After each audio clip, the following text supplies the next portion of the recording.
start. Excellent connection. Woohoo! Yep, we are live. Okay. It's funny not having to do the mumble recording. We still do distro hoppers on our mumble room. Do you not do video with that at all, or We do not do video. We don't have a live stream.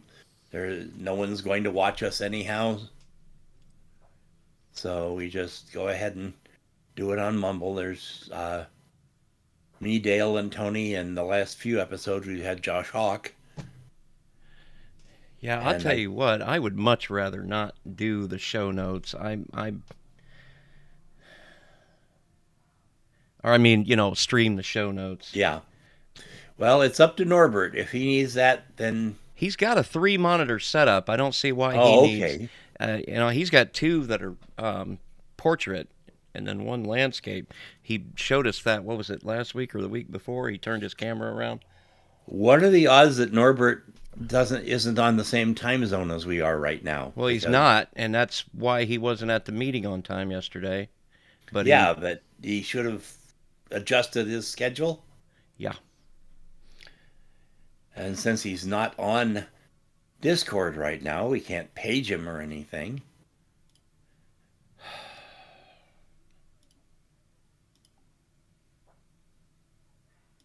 Oh boy. Hi. There we go. Goodness. Yeah, I would much rather just do that.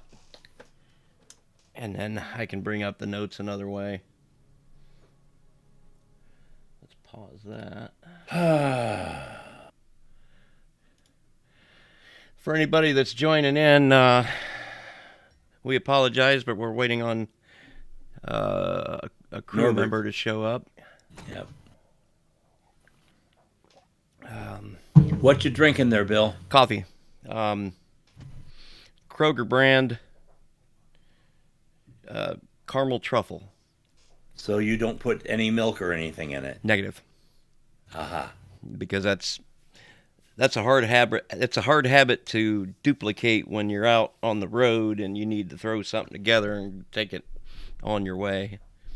Well, I have gotten to the point where, for some reason, milk, even though it's getting more expensive, also isn't lasting as long lately.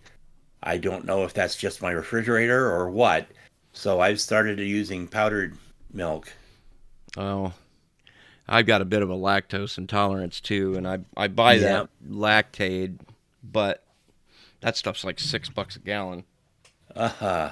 And my daughter is also. The point is that anything with a caramel flavor doesn't really come out until you have milk in it. Well, yeah, I think you're probably right.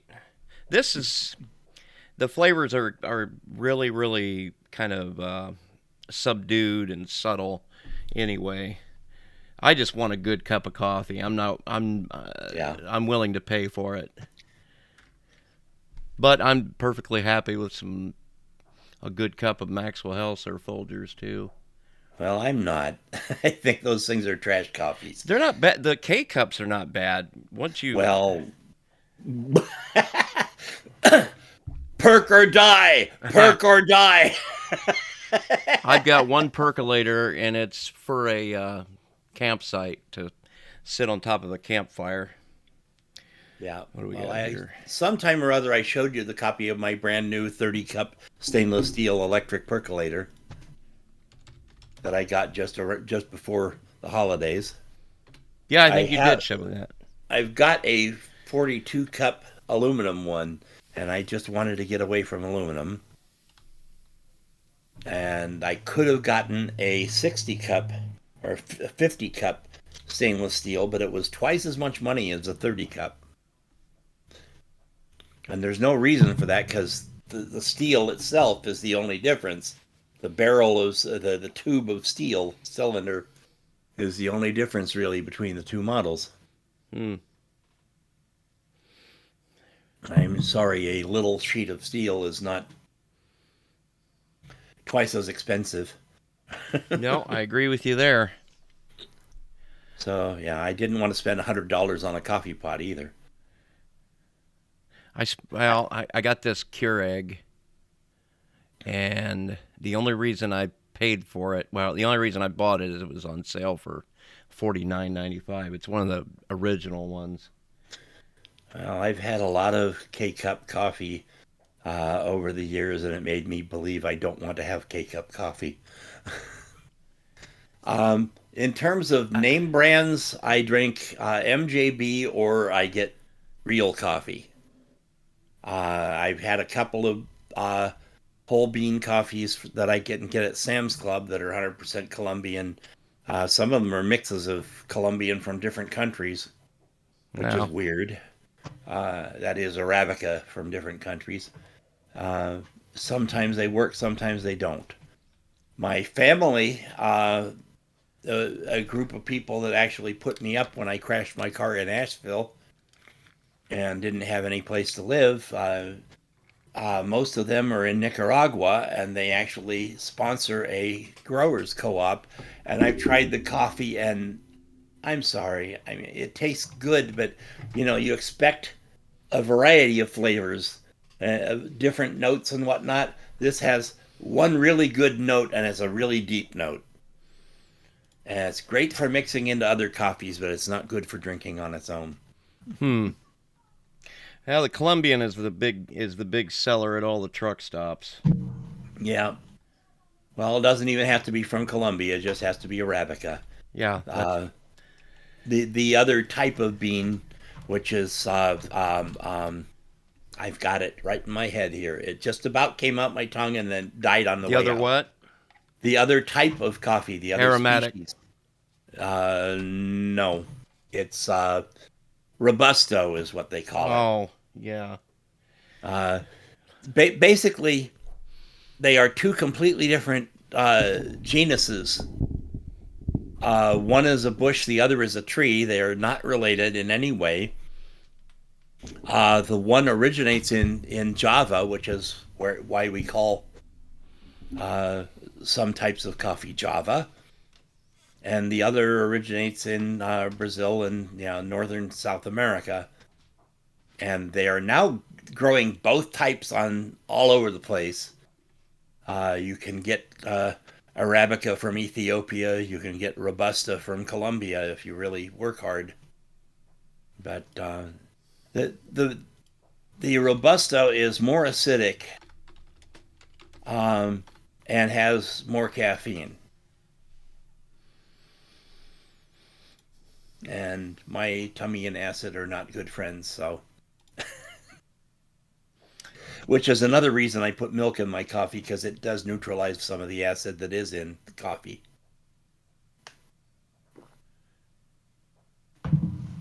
I'm just babbling. I know you're doing other things. No, I was sending Norbert, trying to send Norbert a message, but it bounced back at me.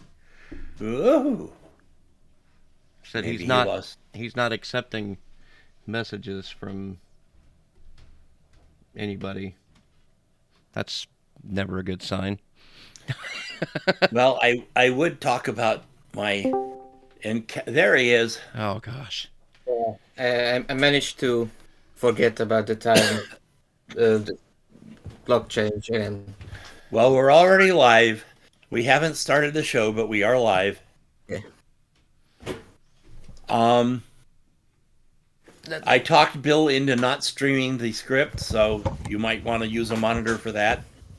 Oh, I always use my. And I always use a separate window as workspace. I brought this up a while back with Joe. I said, do we really need to stream the show notes? And I honestly, like Londoner and Eris, some of you guys, do you guys really need to see this? Because I'm going to be honest, I don't think it's very professional. I don't think it's very clear to read. Yeah, I think they would probably rather be able to see us. We've got no video for you, Norbert. Okay, sorry. Let me also get the lights. Oh, yeah. Things are a little dark in there, Norbert.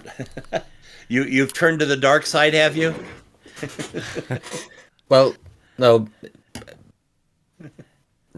We're just glad you're here, Norbert. Yeah, no, quite the opposite because we are in summertime already. Oh, what's that like? I was making a Star Wars joke. Oh, sorry, no, we are still on winter time, so I got it wrong again. Oh, okay. Well, I hope this will be just erased in a few coming years. I think, was it the US is going to stop it in like next year? The problem is every state handles it separately. The Senate has passed a bill making all of the U.S. permanently in daylight time, summertime. But good luck with the that. House still has to pass it. The House has not even considered that bill yet. And if it passes both houses, it still needs to be signed by the president. And if he vetoes it, then they have to think about overriding the veto. I'm just a bill. I'm a bill sitting here on Capitol Hill. I know about that. Yes. Oh my God. You've been watching Schoolhouse Rock. Yeah. That's all on YouTube nowadays. Yeah. Oh, I saw it the first run, man. Oh yeah. Well, I always brag about Rocky and Bullwinkle. When it first came out, it was Rocky and his friends. What year was that? Oh gosh, I would have to look it up, and I'm not going to because we have a show to do. But they re-released it. They scramble all the episodes, and it came out as Bullwinkle and Company, or the Bullwinkle Show. And it was Rocky. Bullwinkle was the sidekick. Wait, I did catch some very late reruns in the 2000s of that, and I think it was just called Rocky and Bullwinkle or something like that. The original had the narrator on that was William McConrad. Who is famous for a number of roles, including the original radio voice of Marshall Dillon. But he was short and fat, and they didn't want to make him Marshall Dillon for TV. All right, are we ready to start recording? We are ready. I am okay. Let me bring up Audacity. Audacity is ready to go here. Let me know when you're ready, Norbert. I started using GNOME Sound Recorder. Way simpler. I think it is some weird the exported files. I mean, when I tried that and I was playing back files in GNOME in any player from GNOME Sound Recorder, somehow they had trouble determining how long the file was. So that's interesting. I don't know if that's an issue. Okay, this is a microphone check. Okay. It's using the correct microphone. All right. Well, let's get this counted down. Audio. 3, 2, 1, record. Yes. And that's an announcement. That's not the actual call. Here we go. Everyone ready? Yep. 3, 2, 1, record.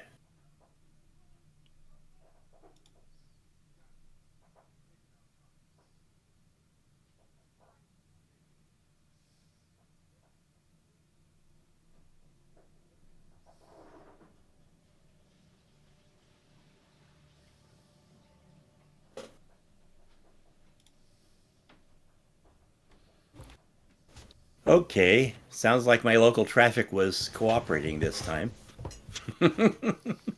I'm barely even breathing the first few seconds of the recording, so we have a really clean background noise for noise removal. All right, sync time.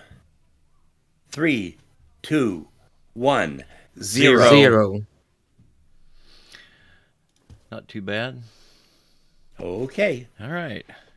Welcome to mintCast, the podcast by the Linux Mint community for all users of Linux. Broadcasting live from my bat cave, I'm Bill. From my Tower of Song, I'm Moss.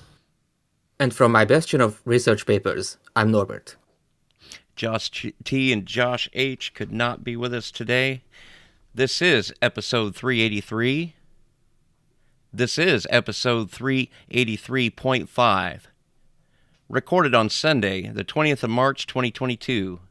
Live stream information is at mintcast.org/livestream.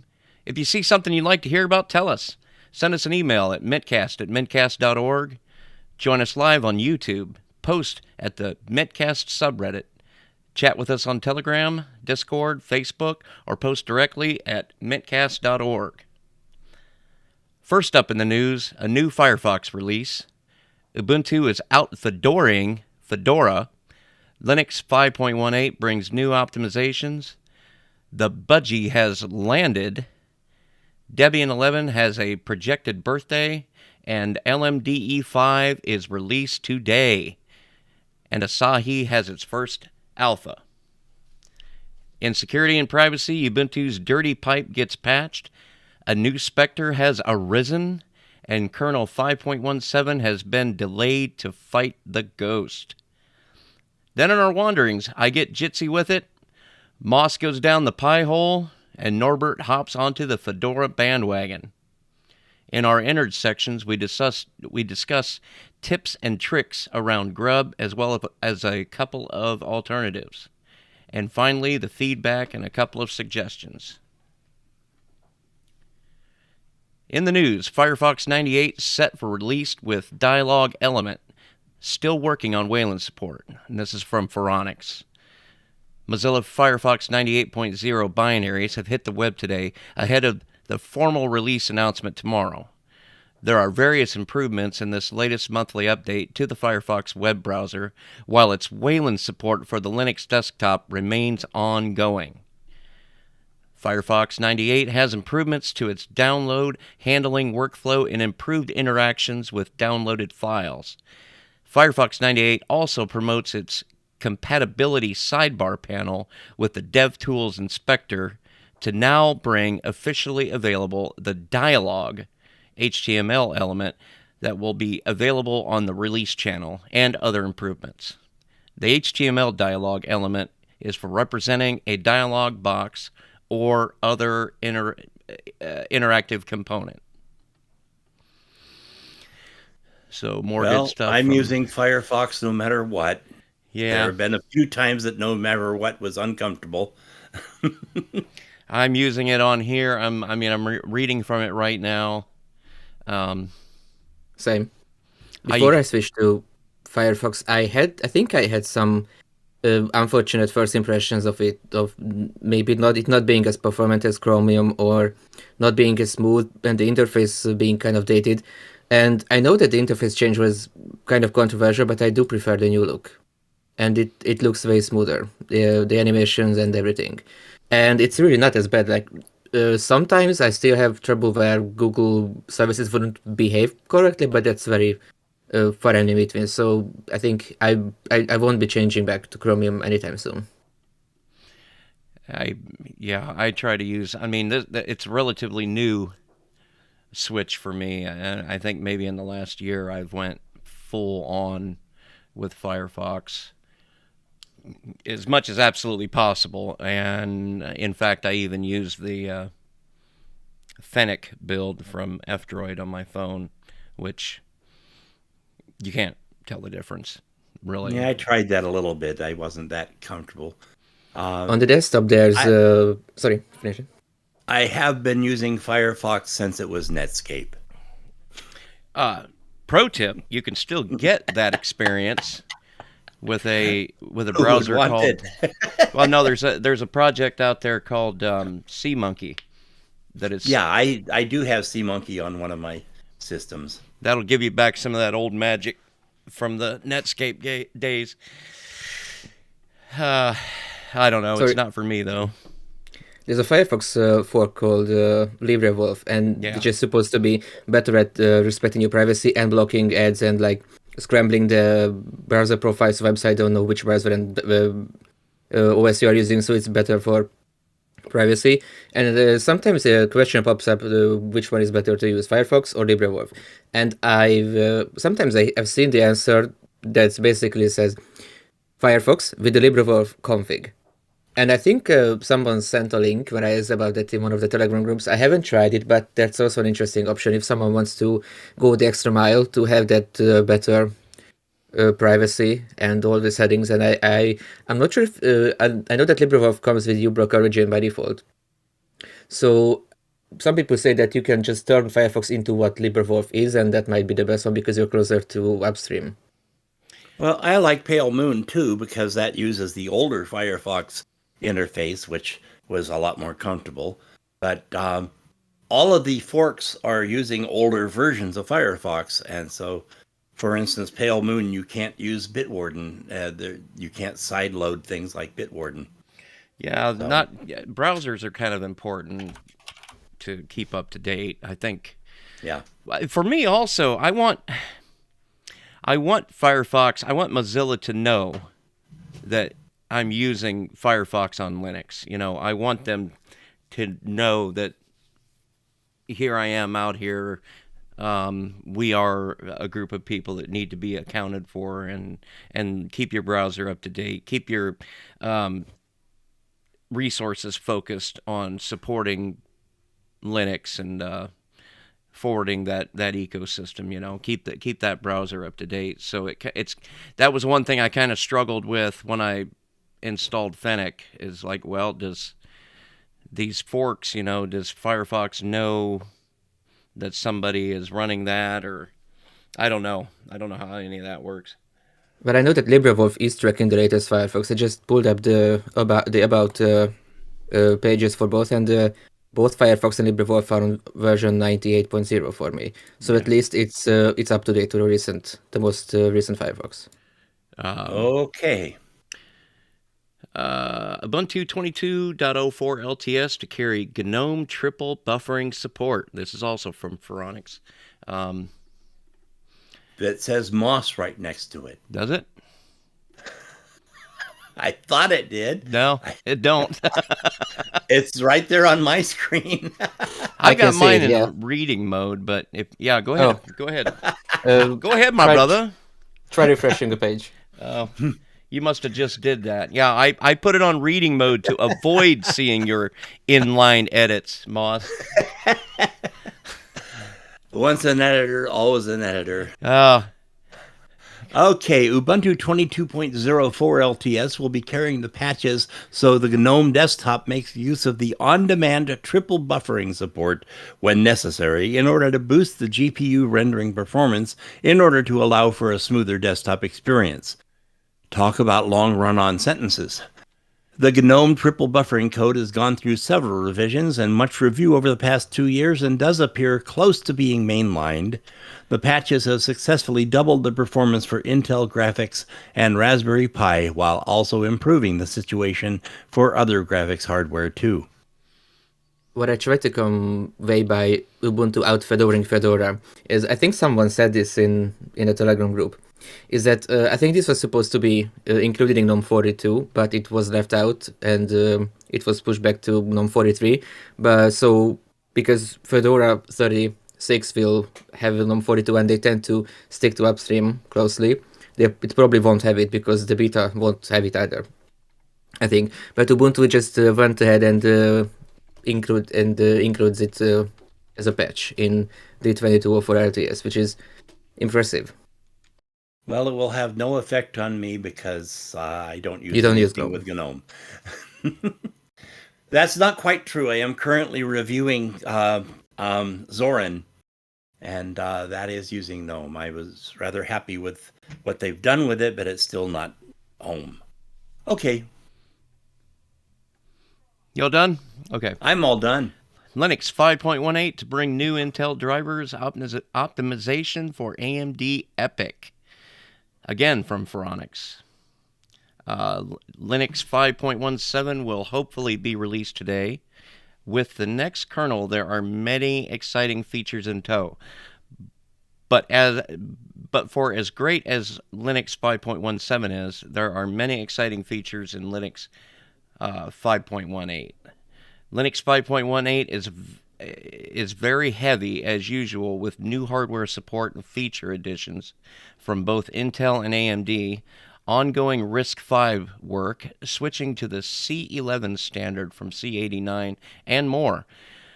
On the Intel side, there is the software-defined silicon functionality, and HFI is being merged, PECI is finally being picked up, and more.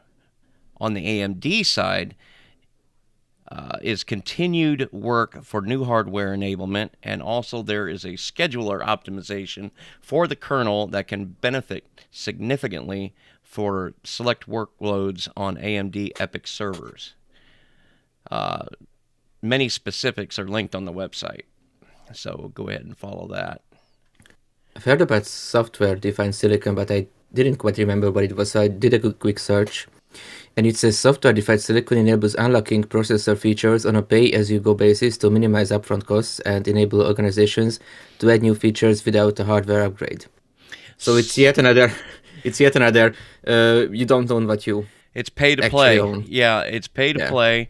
They give you a GIMP processor, and then they make it look like they're magically enabling features as you go along, when in actuality you're just getting what you originally paid for in installments.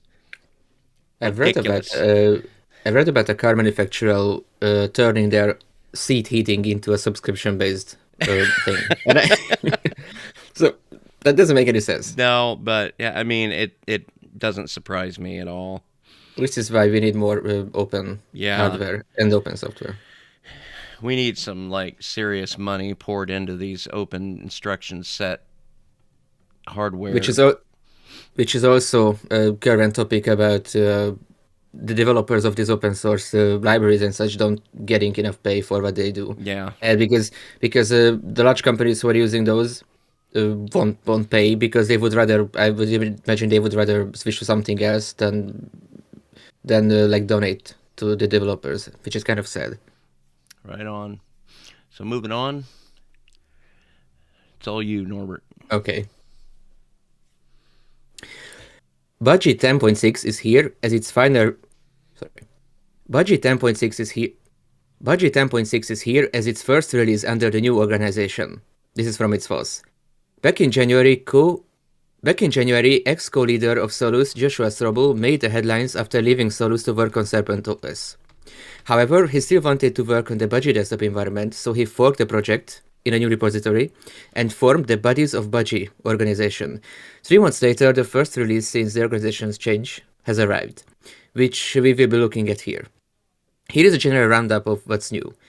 Theming refinements, new notification system that is independent from the Raven system, code reformatting.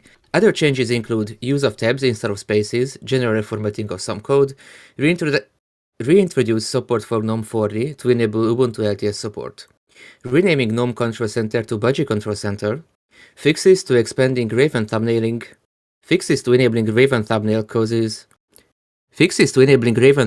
causing Raven itself to resize. I remember when I submitted my idea when the ideas thread was open, I really would like to see the ability to theme the panel independent of the GTK theme, which I don't know if it will be a thing in the near future, but some people did reply that it was a great idea. But other than that, my impression is that even though they still intend to have Budgie 11 move to the Enlightenment Foundation libraries, they still want to maintain Budgie 10 series for a longer term. I'm just interested in how they're going to manage with GNOME Control Center in version 42 now using libbeta. So that will be a problem they would have to solve eventually. Maybe they just figure somebody will inevitably fork it. Yeah, but I have seen someone mention that you can still kind of force the GTK4 apps to not use libbeta but use a legacy theme somehow. I'm not sure if it's a good idea or if it would result in it being unstable. Or maybe they could just fork it. But what was wonderful up to this point about Budgie is that it just took the GNOME stack and you could have most of the benefits of GNOME development without having to use the GNOME workflow if it's not your cup of tea. But with GNOME 42, it will be interesting. Yeah, I've used Budgie originally on Solus, and then for a short while I was actually on the Ubuntu Budgie team, at least in name. And it's cool, but I just I'm not sure I see the reason for it. It's lighter weight than GNOME, but it's all really GNOME under the hood. Well, that's the thing. It's a good thing, because people say many things about GNOME, but for example, their window manager Matter is really good. So the performance is really good. But if you're using GNOME, you're stuck with the GNOME shell unless you want to pump it full of extensions, which might make it less stable and more heavy. And Budgie is basically a way to get around having to use the GNOME shell. And basically is extension free. Yeah. Yeah. Okay, well, Linux Mint Debian Edition 5 ELSI is out. It was officially released this morning. There are 32 and 64-bit versions, Cinnamon Desktop only. Some earlier versions of LMDE did have a Mate desktop as an option, but not since, I think, 3 and 4 had Mate, and 5 did not. 2 and 3 had Mate, and 4 did not. ISO size is 1.9 gigabytes. System requirements, 2 gigabytes of RAM, 4 gigs recommended. 20 gigabytes of disk space, 100 gigs recommended. And 1024 by 768 resolution, although if you have lower resolution than that, you can drag your windows around to make it work. Upgrade from LMDE 4 Debi is not ready yet. The upgrade from LMDE 5 Beta is a simple matter of 3 lines in your terminal. apt install network-manager-config-connectivity-debian Plymouth-label pipewire plocate. That's 1 line. apt remove mlocate brltty. And then the 3rd line is sudo update db. Why do you gotta faff around with all that, I wonder? Why can't you just change? Is it pronounced Plymouth? Plymouth. Yeah, Plymouth. That's just the boot splash. Yeah, I look at it and I want to pronounce it Plymouth. Well, we've had the car in the U.S. for Welcome quite a while. to English. Yeah. Well, when they marketed vehicles in the United States, they were Plymouths. Ah, okay. Named after the rock where the Mayflower crashed into. Yeah. Shattered into 1,000 pieces and all perished. That's straight out of the textbook. Now, the new installer for Debian, for LMDE, does not work with Ventoy at present. I've confirmed this, as has Dale and Londoner. So you need to either use Mint Stick or DD on a clean USB stick.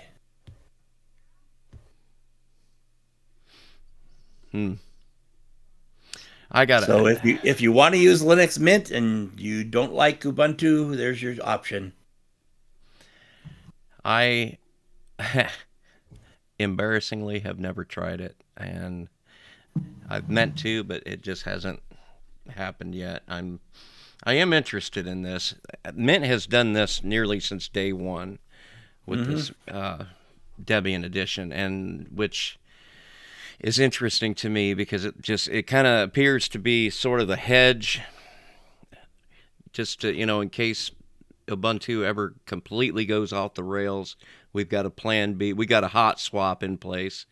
Well, lately it's been more than that. It's Ubuntu is making more and more unpopular decisions and losing in its own popularity, and it could just turn where Mark Shuttleworth decides he's going to go do something else. And nowadays with all the flat packs and everything, and you can even get snaps going on it. There's no. Before it was, you wanted access to all of the software and the stuff they do with their kernel, but you can pretty much get anything you want on a Debian install nowadays, I would imagine. Well, I've tried 3 and 4, and as I said, I tried to install 5. I just made a new stick this morning because, as stated, it will not install from a Ventoy stick. We do not know why. I would say that most of the controversial decisions by Ubuntu don't really affect mainline Mint yet, because it's relying more and more on snaps, but Mint can just not have snaps, and they might maintaining Firefox as well. Well, It if might, Ubuntu because we've had more and more employees, especially the big name employees that the users know, leave Canonical. Yeah. And then if make a those big people are deal on leaving, Twitter then what? about stopping using snaps altogether. And Popey has said that he doesn't even work on it anymore. He's removed him from his system. He won't say exactly whether or not that's a technical decision, but Well, if those people are leaving yeah. Canonical, then it puts a little more scare. And once again, it seems like Clem made a good decision earlier than most people thought it was a good decision. Yeah. We're still here for now, though, until, like I said, they completely go off the rails. I mean, you could see it happening if they completely lean everything up against the Snap infrastructure, and all of their Ubuntu-specific software is moved over to Snaps. There won't be much benefit to using them on the back end. Anyway, moving on. Asahi Linux Alpha release is here. And this is from the Asahi Linux blog. We're really excited to finally take this step and start bringing Linux on the Apple Silicon to everyone. Keep in mind that this is still a very early alpha release. It is intended for developers and power users. If you decide to install it, we hope you will be able to help us out by filing bug reports and helping debug issues. So we're going to This is for use on M1 Silicon, right, and they're hoping it'll work on M2. And we've all got one of those, and we're going to get it installed and get on here, and by next week we'll have a full commentary on it, right? Oh, yeah, I've got tons of Apple equipment around here. Yeah. And as far as I know, it works on M1, M1 Max, and the M1. What was the other one? Pro, right? Oh, there's an M1 Mini. Gosh, I don't know. Well, not the PC. We're conflating the PC with the chip. The chip is the M1 and the M1B right now, and they're working on the M2. Yeah, as far as I know, based on what I read, Asahi Alpha works on N1, M1 Pro, M1 Max, but not yet on the new Mac Studio. So I assume it doesn't work on the M1 Ultra. But I'm not sure if many people would happen to have an M1 Ultra chip yet. Well, as they say, whether it works is a matter of opinion. Whether it's going to do what you want a distro to do, probably not yet. This is alpha. There's also a list on the blog about what works and what doesn't work. So, for example, it says Wi-Fi works, NVMe works, power button, lit switch, and a bunch of other stuff. But what doesn't work? Everything else. But they didn't include that one. But most notably, DisplayPort, Thunderbolt, HDMI on the MacBooks, Bluetooth, GPU acceleration. GPU acceleration is a big problem still, but I think they're working on it really hard. As well as sleep mode, camera, touch bar, neural engine. Wait, so sleep mode, you can't suspend the OS apparently. I think that's what that means.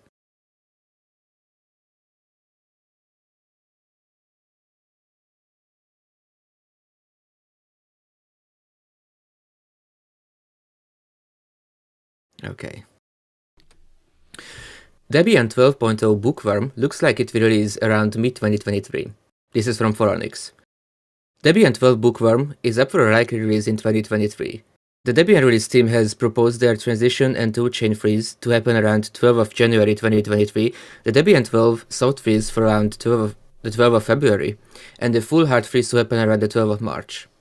The actual Debian 12 release would come sometime after that point, usually within a couple months, depending upon how the bug situation plays out. But in any case, it looks safe to expect around a mid-2023 release for Debian 12. Well, I've been running the testing branch, so Debian 12, for a couple of months. And also I haven't really been disrupting, so that's probably my oldest installation. It just something about Debian that makes me keep it around.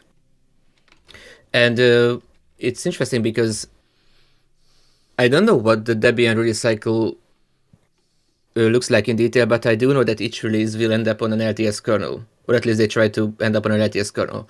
So for a while it was on 5.15, but it recently got the 5.16 kernel update. So they seem to be keeping up fairly well with the software updates in testing. Well, of course, after the freeze that won't... but of course, after the freeze there will be only bug fixes and security updates. But something interesting that I've read is that I think they intend to have Pipewire replace Pulse Audio as a default in Debian 12, which I tried to move to Pipewire on Debian, but there were some paper cuts that made me switch back to Pulse Audio. So has any of you tried Debian testing since it moved to 12? I've got a KVM upstairs with SID on it, and I have not noticed any huge changes like that. Or if they did change it, it was just so seamless that I didn't notice because I don't get into the audio settings on that. No, I think I explicitly told it to install Pipewire, but then manually switched back because I don't think it defaults to it just yet. Oh, okay. But it begs the question how stable SID is at testing, because people usually say don't use SID because it's unstable, don't use it for everyday stuff, but it's unstable compared to Debian Stable, and Debian Stable, they spend a lot of time. They spend months after the freeze to get rid of any bugs or any other problems. So I was talking to someone a few months ago, and they said, I don't know who that was, that probably Debian testing is more stable than Arch, and the Debian Stable is more stable than Ubuntu Stable, which is interesting. Yeah, that's probably more than accurate because I thought Ubuntu Stable was based on Debian testing. It is. It is, yeah. Oh, yeah, it would be. Debian Stable is more stable than anything. But sometimes stability is not what you're looking for in a desktop. Sometimes other features are what you're looking for. They need to change that word from stable to static. Yeah. Because that more accurately describes what they're doing when they say stable, because it just means that it's very, very slow moving. If having the up-to-date software isn't your thing, but you have a nearly 100% reliability rate. Yeah. It doesn't even really move. It only gets security updates, and I think the only two exceptions to not having feature updates are Chromium and Firefox CSR. So Debian, the thing about Debian Stable is you can install it as a server and literally just let it run with unattended upgrades going, and you never have to worry about installing anything else because all it's going to do is security updates. Yeah, but you still, I think you still have to reboot sometimes for the security updates, especially if it's a kernel update. Well, you can set unattended upgrades to reboot if there is a kernel upgrade or a video driver upgrade or something like that, which I don't even know if you would get video driver upgrades on Debian Stable. Or you can set it not to do kernel upgrades, but they probably don't get graphics updates because I've seen the NVIDIA driver still being on version 460. Right, yeah, so there you go. Well, that's it for the news then. Moving on to the security and privacy updates. Canonical patches Dirty Pipe vulnerability in Ubuntu 21.10 and 21.04 LTS. This is from 9 to 5 Linux. Canonical today published new Linux kernel security updates for all supported Ubuntu releases to address several vulnerabilities, including the infamous Dirty Pipe vulnerability. This is a small security update coming just 2 weeks after the previous security update, and it patches the so-called Dirty Pipe security vulnerability, which is also known as CVE 2022-0847, discovered by Max Kellerman. This vulnerability only affects 2110 and Ubuntu 2104 LTS systems running the Linux 5.13 kernel and could allow a local attacker to modify any file that could be open for reading. The new security update patches 3 Specter-related flaws: CVE 2022-0001, CVE 2022-0002, and CVE 2022-23960. These were discovered by Enrico Barbaros, Pietro Frigo, Marius Munch, Herbert Boss, and Cristiano Giafrida. If I messed any of those names up, I apologize. I almost certainly did. And could allow a local attacker to expose sensitive information due to insufficient hardware mitigations added by ARM and Intel to their processors to address the Specter BTI vulnerabilities. So, I can finally sleep at night. Yeah, we'll come back to this Spectre vulnerability just in a bit. But what's interesting, you can't. yeah. But it says that it's by ARM and Intel. I think I've read that this new Spectre only affects Intel and some ARM chips, but not NVIDIA, which is interesting.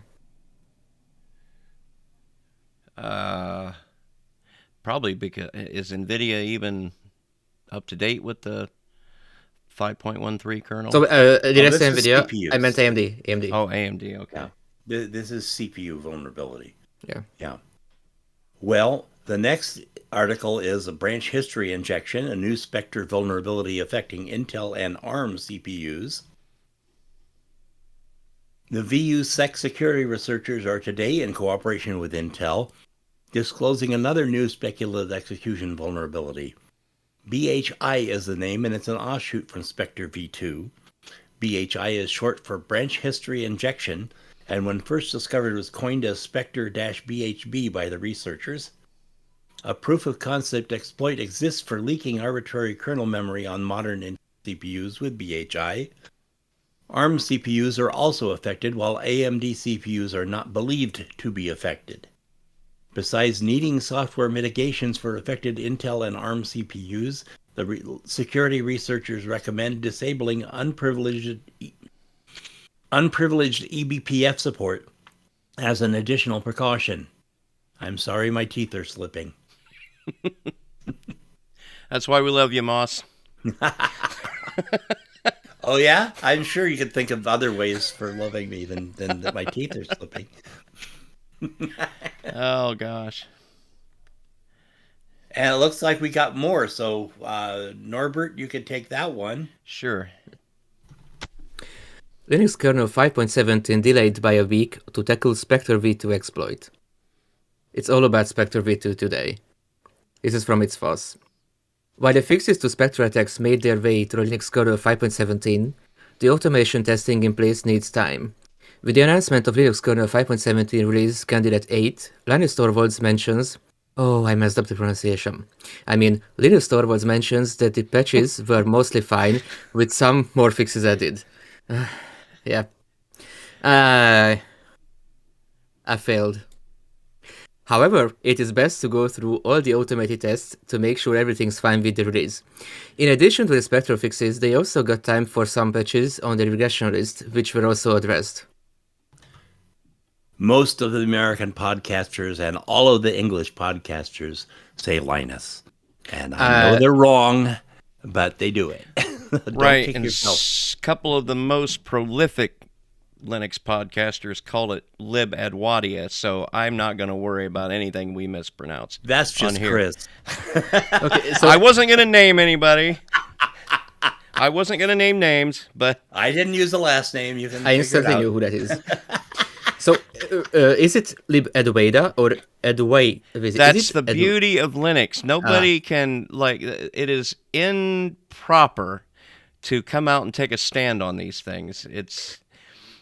Well, the big problem is that Canonical comes up with these things, and they're based in the UK.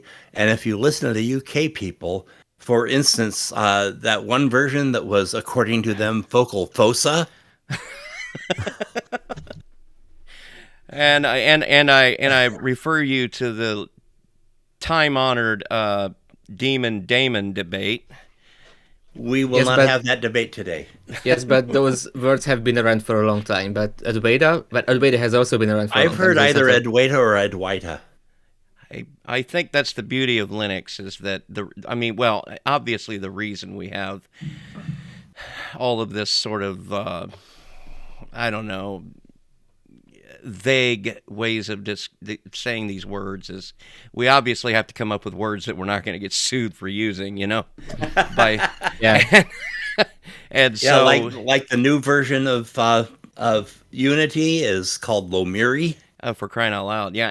And so around that, this culture is sort of formed where there's various pronunciations to all these words. I think it's kind of neat. It was a little irritating at first, but once I finally decided that it wasn't going to go away, I started getting a little entertained by it.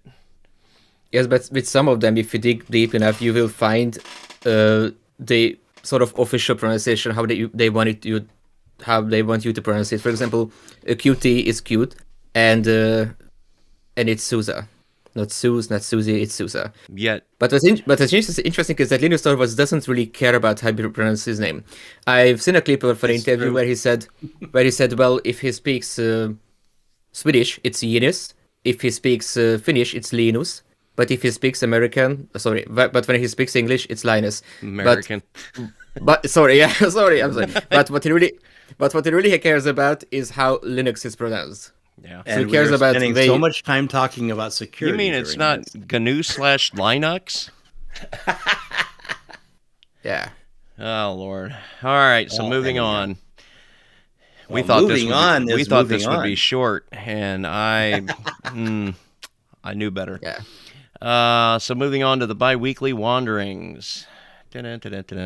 Music. Well, we don't have Leo to keep things long, but you have me. I'm just as guilty, and so is Moss, I think. Well, this is the thing we love. This is the thing we enjoy talking about, and I'm not going to ever apologize for it. I don't think we are an amateur podcast. We are a bunch of amateurs. We will ramble. You bet. And I don't have a problem with it. I don't think our audience has a problem with it.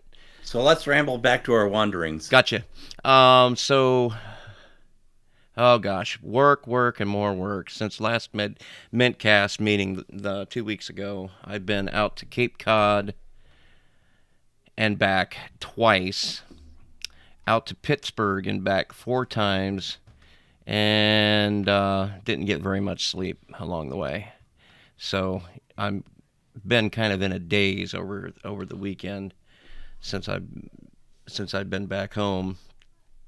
Last Sunday we did stream episode 3 of 3 Fat Truckers at 3 p.m. Eastern Time. The creation and learning process of that show continues to be an odyssey. One challenge I attempted to address was the 1-hour time limit imposed when using the Jitsi Meet stream directly to YouTube functionality, because it will do that without the use of OBS Studio. But when you use their free server, you've got a 1-hour time limit. If you were using your own implementation, you don't have that time limit. Well, the obvious answer there was to self-host the server myself. So I spun up a $5 Linode, and I used their marketplace option where you can just create a VPS that's purpose-built for the application you want to run. The process was easy enough, I suppose. I got it up and running in less than 5 minutes. And I pointed my domain at it. I got a domain from Google just for the Jitsi. And it works fine for you just running the meeting. Like as I've said before, Jitsi is a drop-in replacement for Zoom, and it works really good. But to stream from it, it relies on a component called Jibri, which I think somewhere in there it stands for some sort of bridge. And what that module does is essentially creates a virtual participant in the meeting that creates a data bridge somehow or another. I'm probably mangling up how this works. Collects the video and it encodes it on the fly and then streams it up to YouTube. And I wasn't really considering how much computing power that would probably take to do when I set up the server. Because you actually have to run a virtualized X session and then an FFmpeg encoder, and it even pulls down a window manager to run in the background on a server. So it needs, bare minimum, it needs like a $40 Linode or DigitalOcean droplet. And I wanted the functionality, but I wasn't willing to pay that much.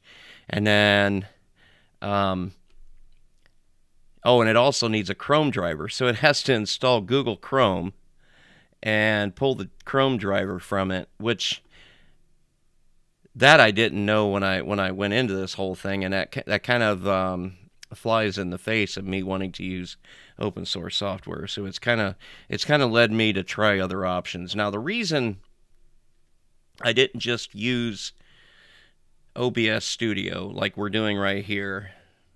I've got, the way this works, dear listener, if you don't know already, I've got a window up on one of my monitors with all three of our videos in Discord, and then I am streaming using OBS Studio. It's not a screen capture, it's an application capture. It's just capturing the one application and streaming it to YouTube. And the reason I've not chose to do that is because I wanted to use that functionality in Jitsi where it zooms in on the person that's talking, and then the other people in the meeting are kind of in a little frame thing off to the side, and that works really good. It almost gives the appearance that there's a professional camera crew in place and people are managing, who's getting focused on, because it just zooms in the second the person starts talking.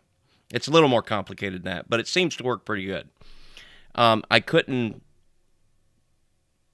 haven't been able to work out how to get that working right when I'm using another piece of software to stream that up to YouTube. So I've got to do a little bit more work on that.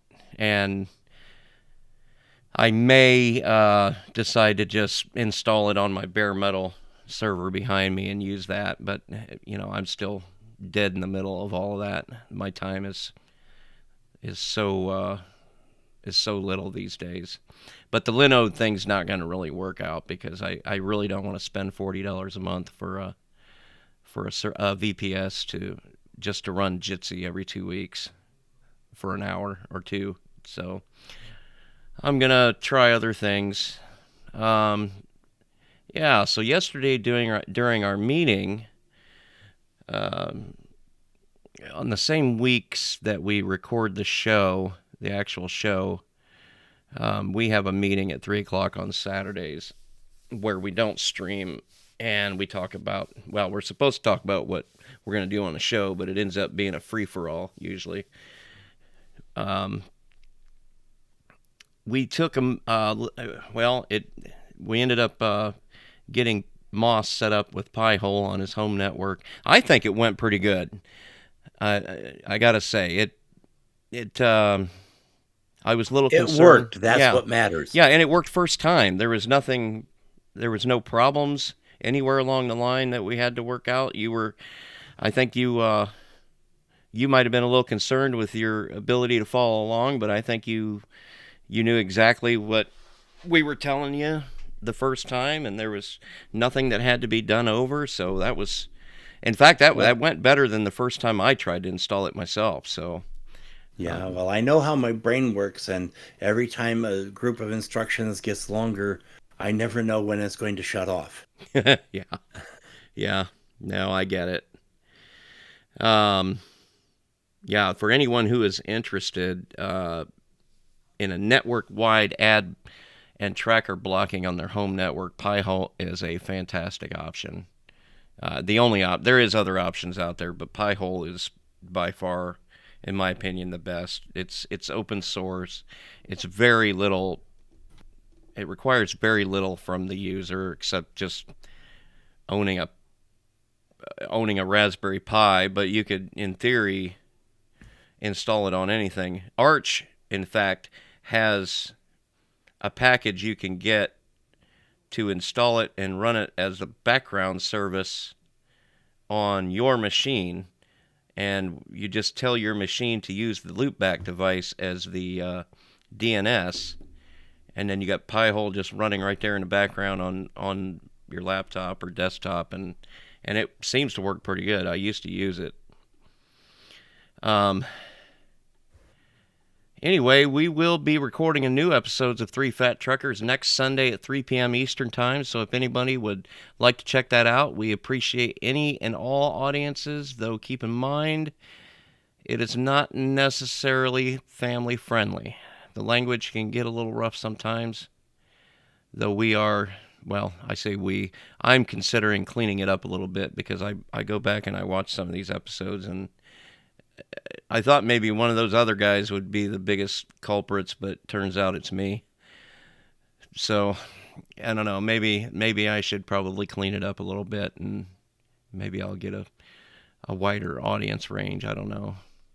So if you're inclined to check us out, we enjoy partaking in the live chat while the show is going on. We all three have the live chat up while we're talking. So, look forward to seeing anybody there. But that's pretty much all for me. What about you, Moss? Well, my new power supply for my Pi 3B that we were just talking about did not manage to find its way into my mailbox.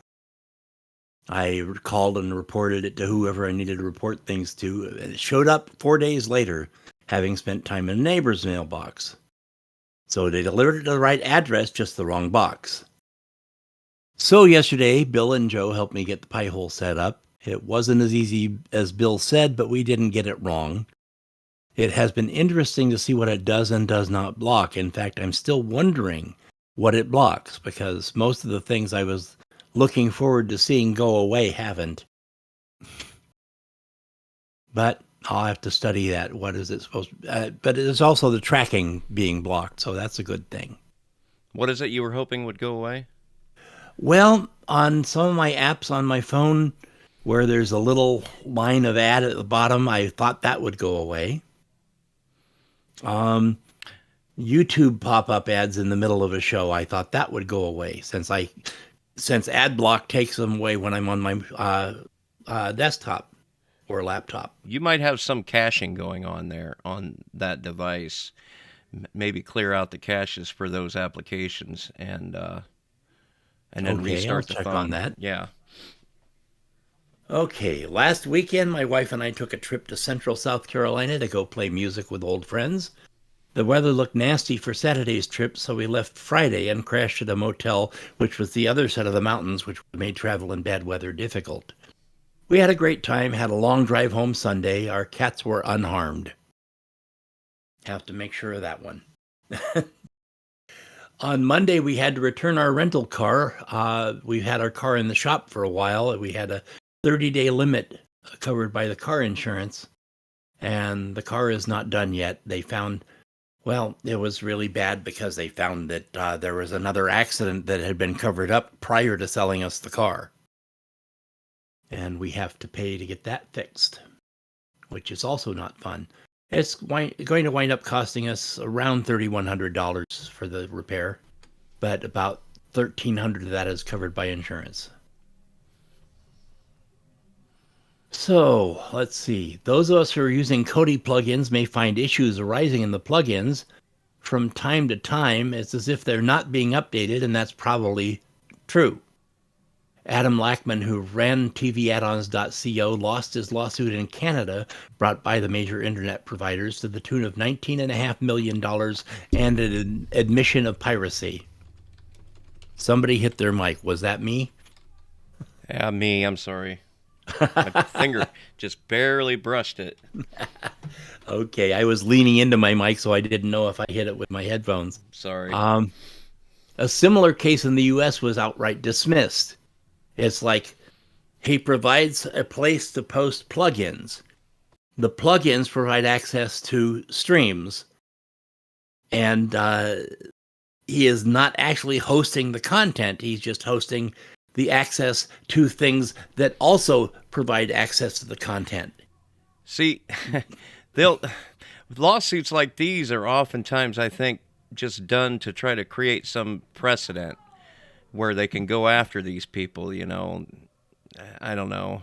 It'll probably never go anywhere, but I hope it doesn't. If the U.S. case went somewhere, it would have been a lot more money. The Canada case did get finished, and he had to literally admit being a pirate. And he's got a $19.5 million judgment against him. I don't know how he's going to pay that, because he was having the users of TV add-ons donate towards his legal fees. He had to admit he was a pirate? Yeah. Oh, so he pirated the code he used to make the add-on. He didn't pirate anything. So he put up a website. I think he ought to fire his lawyer. Yeah, he encouraged people who were making Kodi plugins to post their plugin to his website, so there would be a place to store the plugin. And then the plugin itself allowed you to go look for streams. Yeah, that's not pirating. Yeah, he was not hosting anything. Yeah, just the plugins. Anyhow, we've got Distro Madness going on itsmoss.com. Yay! We're probably in the second round tomorrow, but we've been holding off because we haven't been publishing episodes, and so nobody knows we're doing it. Episodes of dear old mintCast have not been coming off the floor. And yeah, last year we had a lot of good feedback and a lot of good people using it, but we could directly tie it to the episode and say, okay, as soon as this episode gets published, next Friday is the cutoff date. We can't do that right now, so. Well, looks like you got a couple more things here, Moss. Yeah, a couple more. Full Circle Weekly News, episode 253, just hit today. I hope you're enjoying the show. I inherited that from Leo. And we'll be doing episode 31 of Distro Hopper's Digest this Wednesday with Tony, Dale, and Josh Hawk. And that's next to Norbert. What's the word for that when in a sentence each word starts with the same letter? Because you said provides a place to post plugins. There's a word for that? I'm from the American Association Against Alliterative Abuse, and you have been cited. There must be a word for it. There's a word for everything. That seems to Anyhow, yeah. So I went ahead and updated my laptop to Fedora 36 pre-release because I was suspecting that the beta would be delayed, and it was delayed by 2 weeks. So I just upgraded to it before the beta was even released.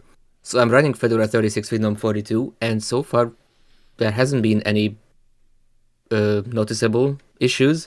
The GNOME 42 shell, I'm not really noticing any big improvements in smoothness or stuff like that, or stability, but the shell interface looks way nicer. Of course, the rounded corners are gone from the panel, which is also supposed to improve performance, and the drop-down menus for the calendar and the settings menu, as well as the password and shutdown pop-up windows look way nicer.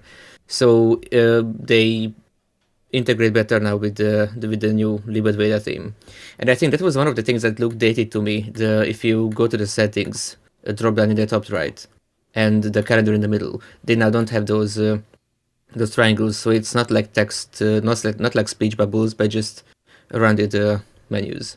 But still no app indicators. Still no app indicators, but I've heard something about them reintroducing them, but just not on the panel. It's if I can get app indicators without a plugin, I will be happy, because I just moved to not using any extensions on GNOME. I wanted to see. I did it before, but now I'm doing it full time on both devices where I use GNOME. Quitting stuff like Discord or Telegram isn't a big issue, because if in those apps I just press Ctrl Q, then it will kill them as if I just close them from the tray. But on my tablet, when I don't have the keyboard, which is broken now, I have to go into the system monitor and look for the Discord or Telegram service and press skill process. So it's not perfect. I would be really happy if I could have app indicators. And on my tablet, I don't really want to turn on extensions because I think Leo said that it's not just how many extensions you have. Even if you have the extension support, so the main toggle, the master toggle turned on in the extensions app, it will decrease performance in GNOME. So after that, I've been experimenting with it. That's why I turned them off everywhere because my tablet is weaker than my laptop. And I think it's fairly smooth. I'm not sure if it's much smoother than before, but it is smooth. And speaking of Fedora, I haven't distributed in over a month. And now I'm running it on all my devices.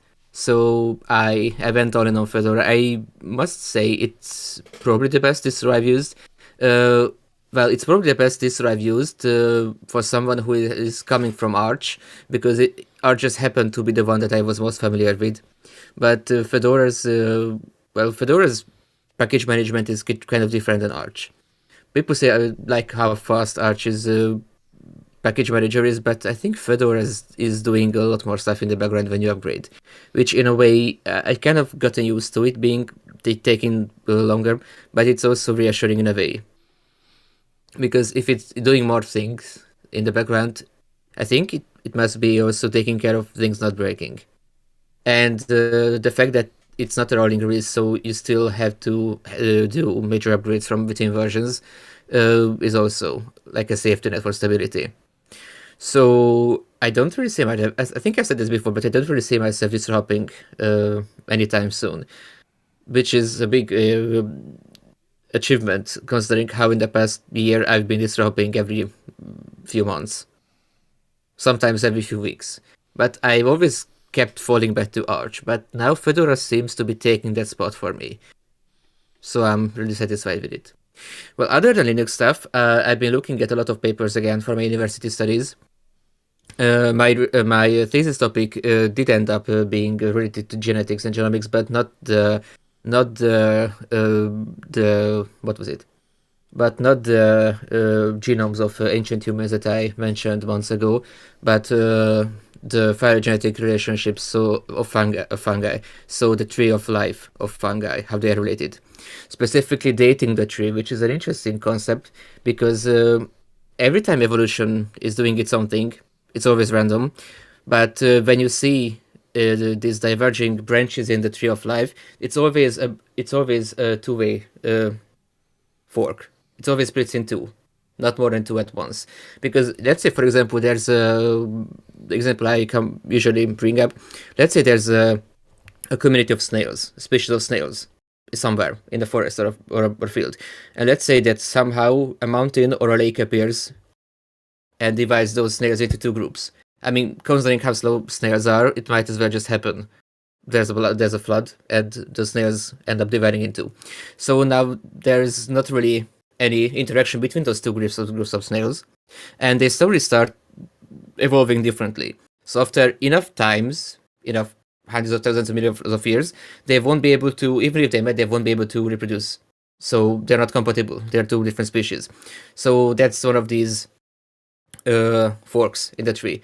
But that is one question. What is branching off and where? The other question is when it branches off. So what my field is trying to figure out that these branches, when do they happen in time? Because if you find a fossil in the ground of some species, that confirms that at the specific time when that fossil, if you can determine the age of the fossil, you know that at a specific point of time, that species existed. So the species must have come into existence earlier than that. But that's a lower time limit. You know that compared to now, it can't have happened later because it was there. But the upper limit, how far back you can go and still be sure that the species existed. The thing about fossils is that it isn't really enough to know the fossils we have, because there's probably a lot of fossils we haven't found yet.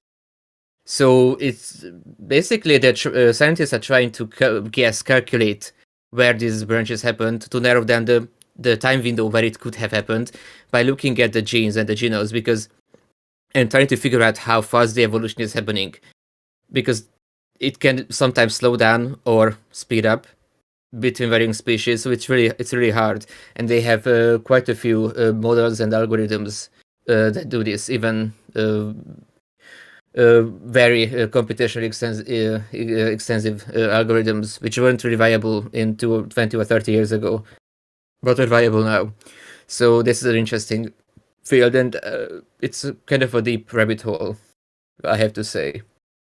So, the mask mandate was lifted in Hungary recently. So now you can go on public transport and public places, even to the university, I think, without having to wear a mask, which is interesting. Because we had big spikes in the pandemic, big waves in the fall this year and last year as well. So last year and the year before that. But this year's spring wave seems to be a lot milder than last year, so it's looking good over here. And that's all I wanted to say. So let's move to... Okay, I will hand it back to Bill. All right, so that takes us to our Linux innards. And, I hope you guys are sitting down and strapped in, because this is a bootloader episode. So, Moss, what do you got? What do I got? A headache. All right. We're going to be covering Grub bootloader, troubleshooting, and tips and tricks. I'm going to be talking a long time, and then I'll be talking a longer time, and then eventually we'll let Bill talk. You go right ahead, brother. This is not one of my specialties right here. This is one of those episodes you're going to want to read the show notes. Yeah. We'll get all this posted. Yep. Eventually. Okay. So, Grub, the Grand Unified Bootloader, is fun. You can't boot your system without it or an older boot system. Well, you can, but that's coming later. Okay. Well, everyone close your mic and let me talk. Because it's going to take forever to get through here. Every distro you install wants to grab control of Grub all for itself. If you're running a multi-boot system like me, you might want your daily driver to be the distro controlling Grub. If the distro you're installing fails to install Grub, and that is the only point of failure, or if it succeeds, chances are good that booting to your daily driver, opening a terminal, and running sudo grub-install will return things to the way they were. To set the boot order and have all the boots recognized, the simplest tool to use is Grub Customizer. Unless you really like editing configurations by hand. You do this step immediately after sudo grub-install step, and you won't have any problems booting unless one of your boots is Arch, not Arco, or uses an older init system like Solus or Slackware. If you do have Arch, Manjaro, or Endeavor, hang on, and London tip for you, which we'll tell you about later in the show. If you don't already have Grub Customizer, it's in most repos these days, even most Arch distros. It's almost guaranteed to be in your repo. If that is a Debian-based distro, then type sudo apt-install grub-customizer in a terminal. You should then be able to run it from your menus or run grub-customizer in a terminal. There are other things you can do with Grub Customizer. For the most part, I do not recommend doing them. Setting your boot order in the second tab is often useful. The default is to boot to the first distro on the list. And on the first tab, you can move distros up and down the list. But it's just easier to set your boot order in the second tab. Using other tabs, you can manage to create your own stunning boot screen or completely dick things up to where you can't boot again. So I don't recommend using anything other than setting your boot order on the second tab, setting your distro order on the first tab, and saving. If sudo grub tac install does not work, then you have an EFI issue, which is beyond my ability to fix other than by installing another distro.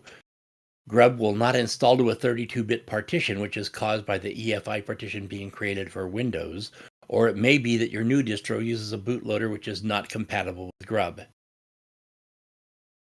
If Grub gets really messed up, you may boot and find yourself facing a prompt that says Grub with a caret.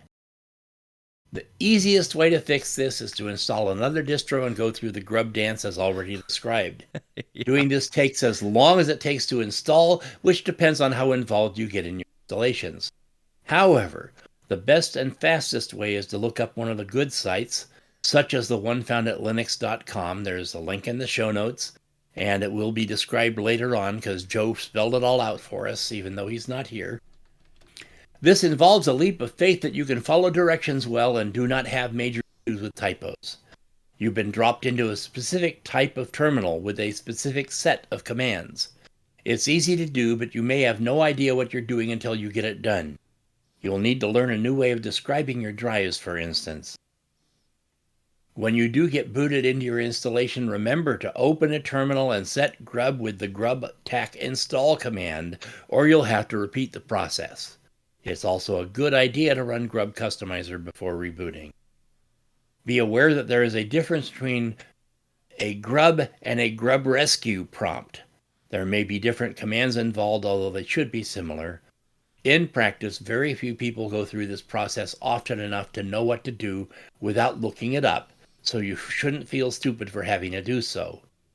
However, Joe knows what to do, and he's going to let me tell you how to do it Joe's way.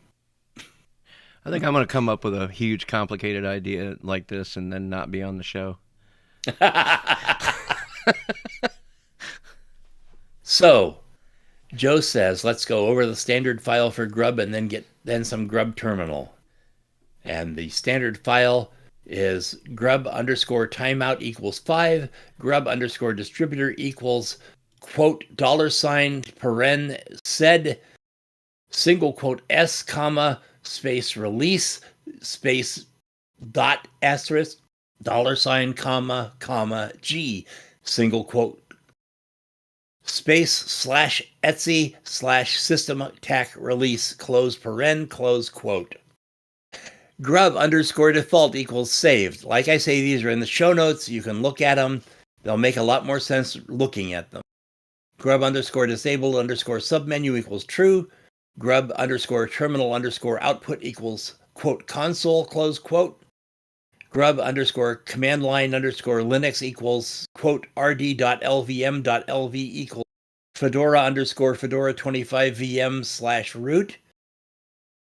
The next line is rd.lvm.lv equals Fedora_Fedora25VM/swap. He's apparently running Fedora in a VM for this. And then the next line is rd.lvm.lv Fedora_Fedora25VM/user space rhgb space quiet close quote. And then the last line is grub_disable_recovery equals quote true close quote. In that, grub_timeout is the length of time in seconds that you will see the bootloader menu. Grub_distributor extracts the release information from the /etc/system-tac release file and makes names in the grub menu. Grub_default can be used to set the default kernel that is booted, usually the most recent kernel, but you can change it to a later number instead of 0, and that will be the default one to get loaded. If a new kernel is installed, then your list is iterated. I can't believe Joe wrote that. Grub_save default is not normally used, but if set to true, then every time you select a different kernel at boot, then that will be the new default instead of just a one-time load. Grub_disable_submenu. Submenus are used to pick things like a testing kernel or a safe mode kernel. Setting to false gets rid of this. Grub_terminal_output can be used to redirect output to another terminal. Joe has never used this. Grub_command line_Linux contains the command line arguments that will be passed to the kernel. It will be used for all installed kernels. Removing quiet gives terminal output to help diagnose issues in the boot sequence. Grub_disable_recovery set to true or false to add recovery entry. And then he says thanks and lists the link to the article he's quoting. He says, that's a broad overview of a standard grub setup, but what do you do when grub can't see any of your kernels and dumps you to grub? This means that grub is working but can't find an actual Linux distro anywhere. In order to fix this, you will need to do some grub command line wizardry.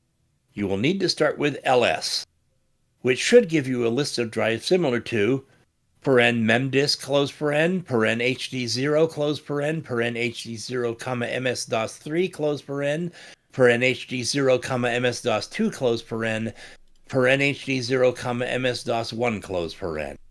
Thankfully, tab autocomplete works here because you will need to go through each drive until you find the /vmlinaz, which is usually under /boot.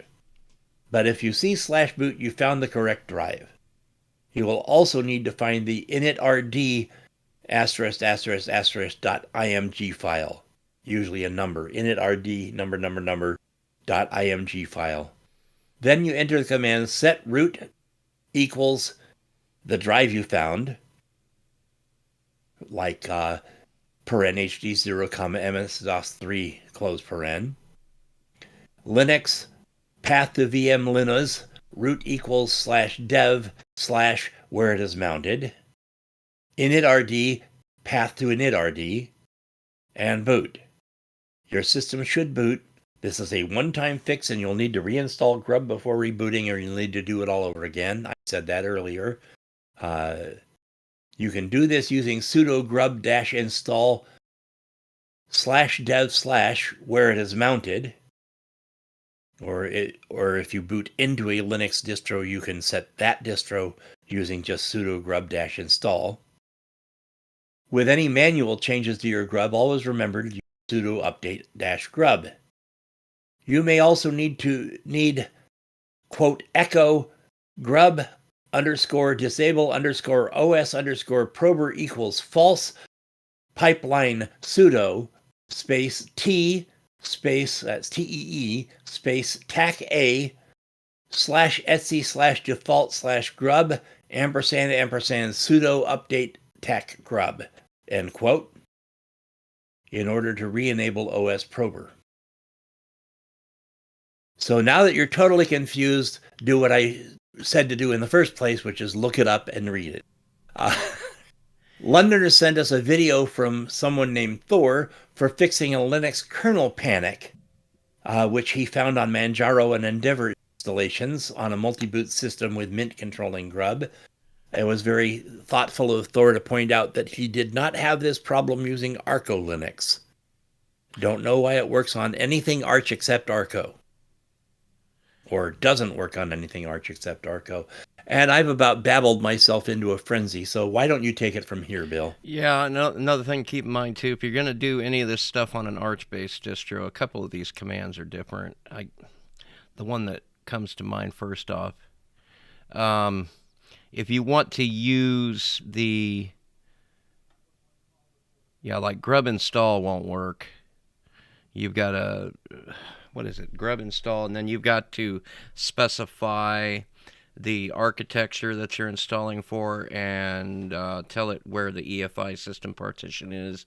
And then updating the config is a more complicated command, grub-mk config tac o and then /etsy /default /grub/grub.cfg. It's a little more complicated. A lot of that is covered by Thor in the kernel panic video. Okay. Yeah, so that's a little bit of difference there, but I don't know. And some of the things that are supposed to work on grub, just on my Arch machines, it just doesn't seem to work correctly with Grub Customizer. Well, as I say, the easiest thing to do is just install another distro. I mean, you have to weigh your options. You know, do you really? Because you could literally just go messing around with this stuff and then leave your machine in an unbootable state, and then you're going to end up nuking and paving anyway, you know. So, well, I have done the grub commands 3 times in my history, if I remember correctly. And I remember the second time I did it, Tony Hughes was willing to give me an award because he will not mess with that at all. So, yeah, this is not beginner's level stuff, but a beginner can get through it if they find the right website to guide them through it right. Oh, and if you understand some of the terminology really well, the Arch Wiki, the Arch Linux Arch Wiki is, as with most things, an invaluable resource for information on this. And they've actually got a few pages that outline some of this, how to do some of these things in Grub. And you just have to remember, I think the commands that work in Arch will also work in Debian-based and RPM-based distros too. I think the more simple commands are just kind of a alias that we're used to using with Ubuntu, Mint, Fedora, and things like that. But anyway, so having heard all of that, dear listener, if you find Grub to be a bit cumbersome and unwieldy, there are other options. And today we're going to talk. I'm going to talk about systemd boot. I think Norbert's going to talk about Refind. Yep. And I've never used Refind. I've been interested in it for some time. The only other one I've ever used in anger is systemd boot, because I'm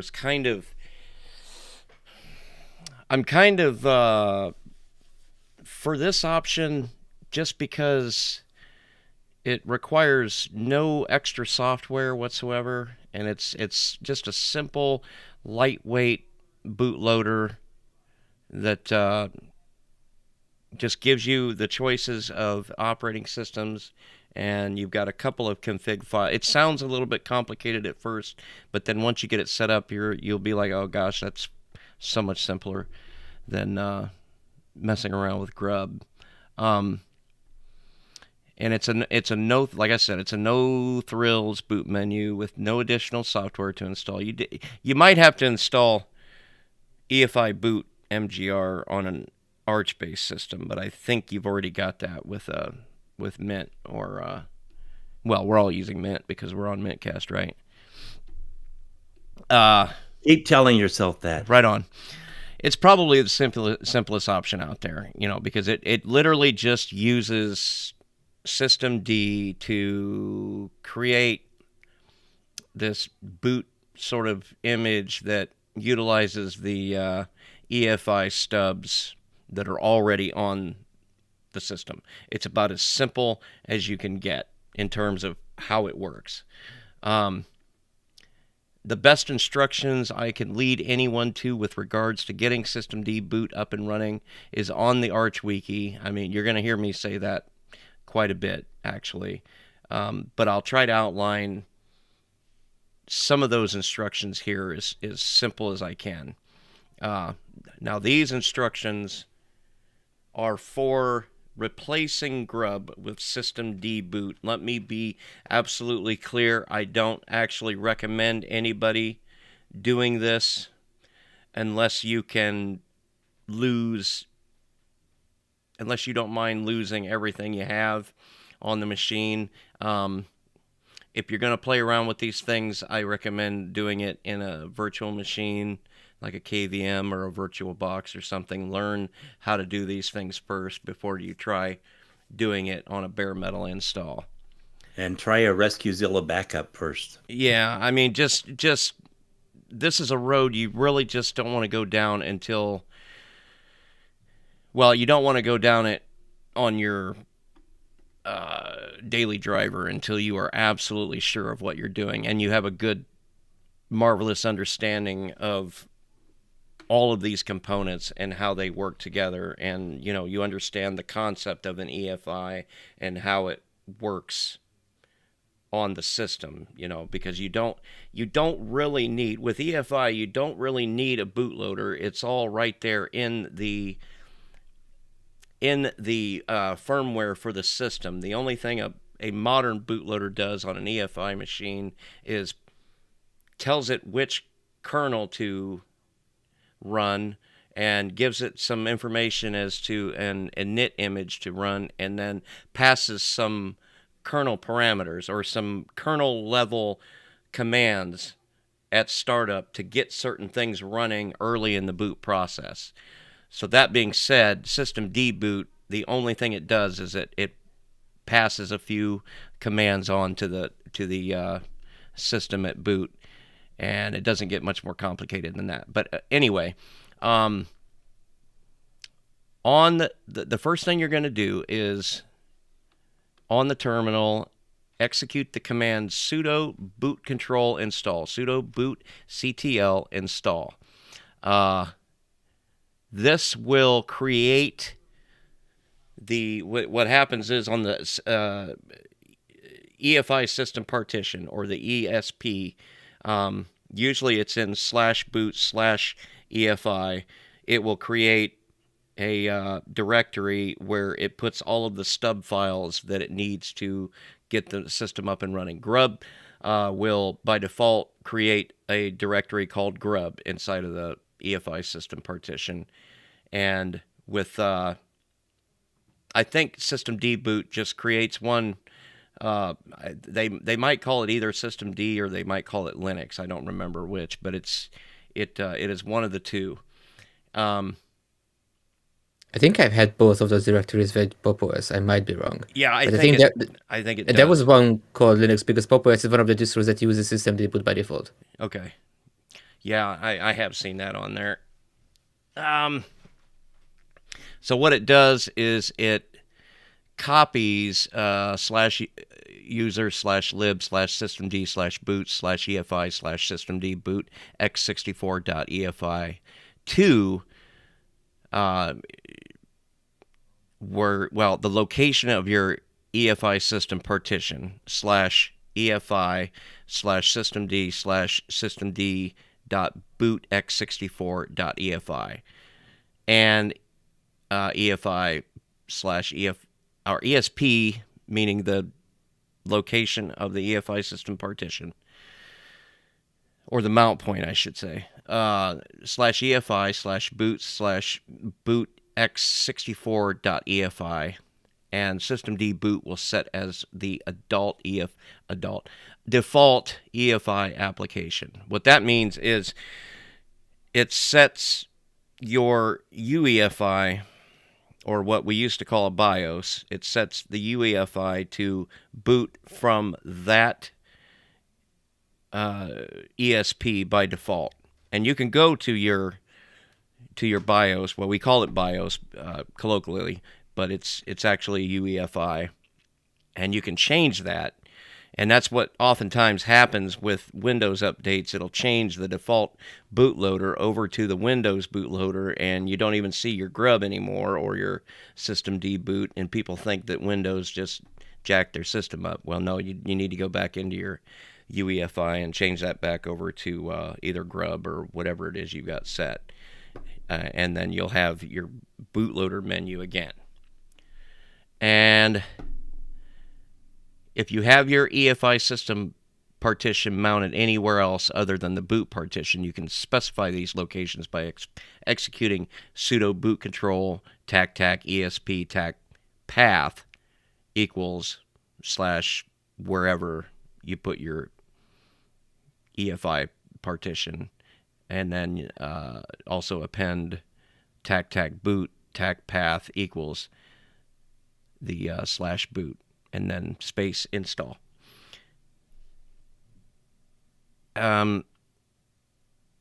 You're almost always going to have your boot directory right there at /boot, but it makes you, if you add one parameter, you have to, for some reason, you have to add the other. So it's important that you put both of those things in the command. Next, you will need to enable the systemd service, which will update the bootloader if and when there's an update to the systemd stack. Now, if you, like when you're running updates and systemd itself gets an update, you have to regenerate the bootloader, or the entries, and that's just a simple sudo boot control update. Now, as of, I think, 2 or 3 versions of systemd, you don't have to do this anymore. It gets done as a package manager hook whenever there's an update to systemd, but it's not a bad idea to execute that command from time to time just to make sure. Now you've got it installed, but it's not going to work because it's got no configuration whatsoever telling it where to get any of its boot information from. In order to make that happen, you have to write 2 extremely tiny config files, and one's called loader.conf, and the other is called whatever name of your operating system .conf, and they're actually located in 2 different places. So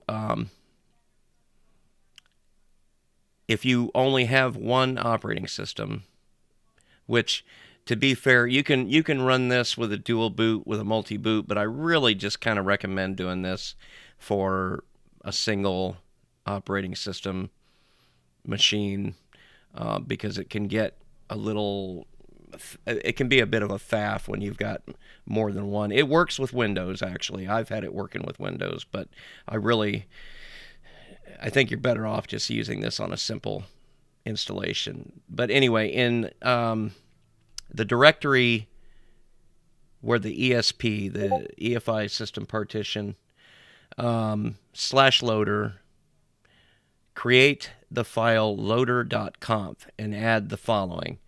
The first line is default space and then the name of your operating system.conf. Now, this is going to be actually the name of the config file that we're going to write after this.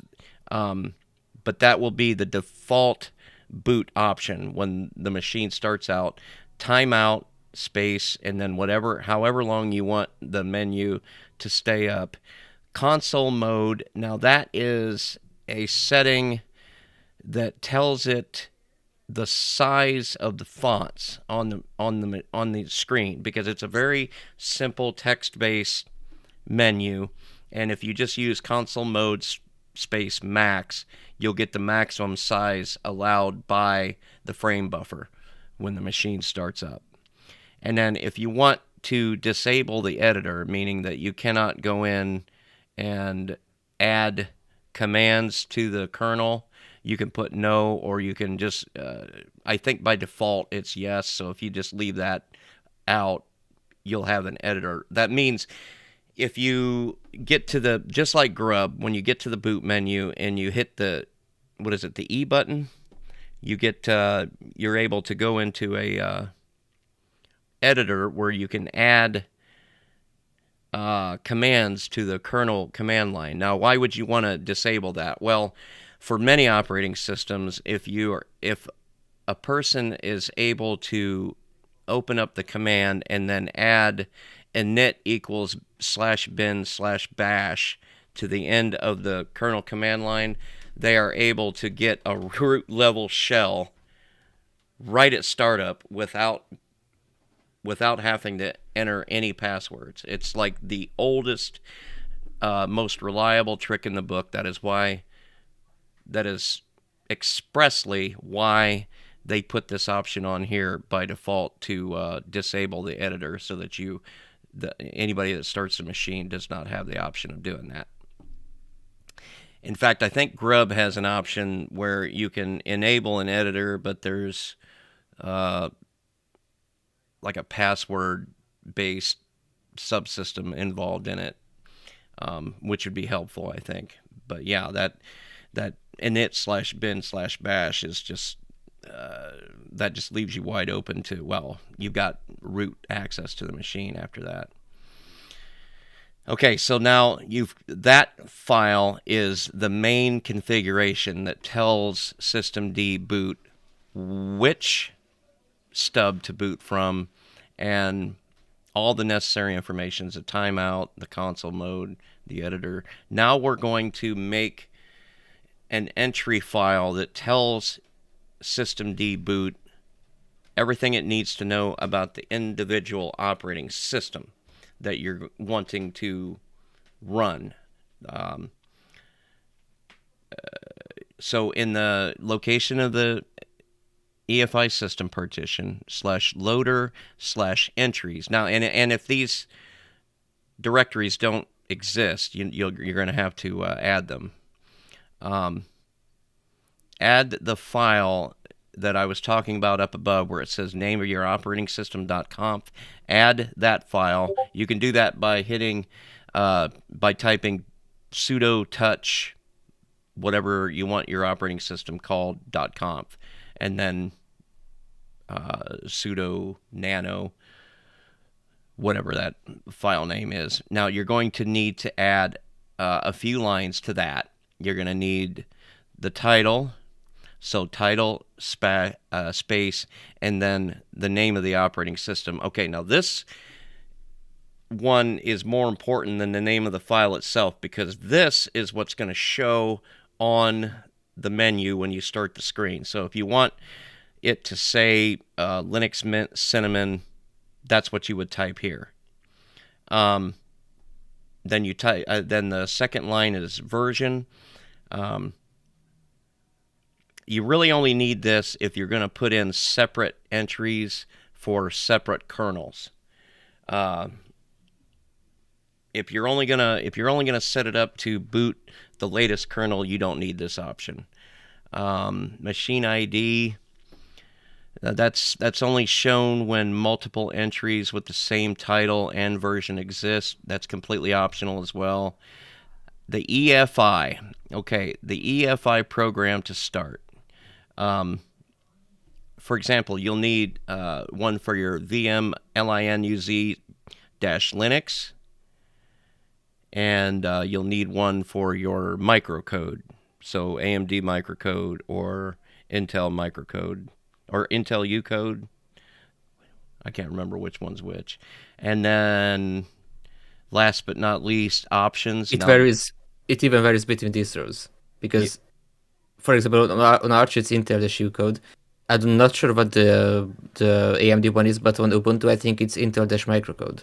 Yeah, you got to look and see what it is. I mean, they'll be right there in the boot directory, so you have to type in the path anyway. So, so you also I think we only need that for Arch, because other distros with Arch you have. But at least I'm speaking of. Well, I'm not sure. I was speaking about Refide. Okay, never mind what I just said. Well, I mean, this just tells it the other images, because these are images that are basically loaded at boot time to get everything it needs to pass on to the init system. So it needs the kernel, the Ucode, and the init image all loaded to get the system going. And that's what you tell. So I've got down. We're going to link to all this in the show notes. An example of a well-written entry configuration would look like this. And let me go ahead and share this real quick, just for the.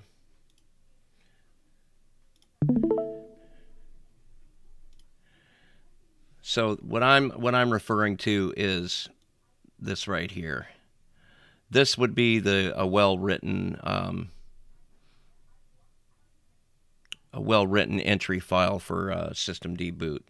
And yeah, what we have here is the title. This is the title that will show up on the menu. And then these are now you see how it just says /. The reason is that is a relative file path. So it's relative to the boot directory, because systemd boot is not able to access anything outside of the boot directory. So these paths that you see here under Linux init-rd are relative file paths. And then your root, you can do this option root equals. I did it.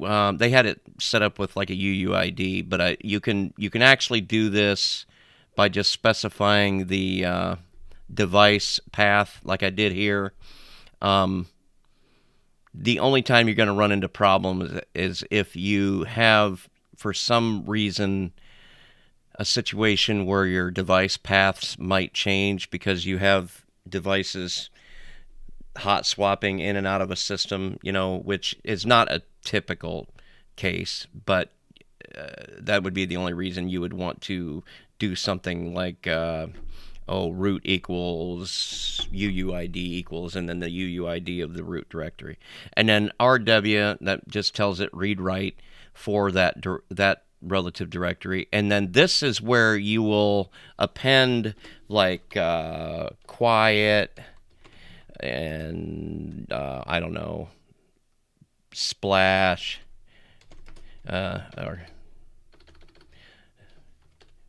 or any other, of the custom commands that you want to add at boot. This right here is the line. This right here would be the one thing that would be changed the most as you go on.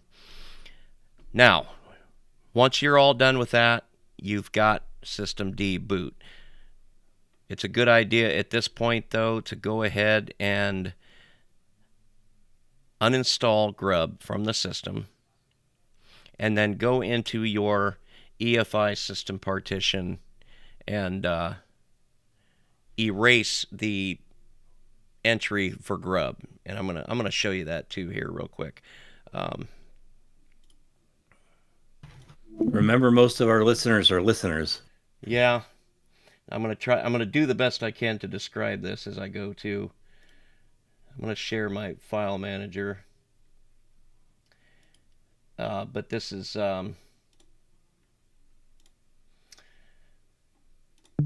okay, so your boot partition is going to be in your file system, and then like at the root level, and then boot. And then here's the EFI system. But it won't let you in.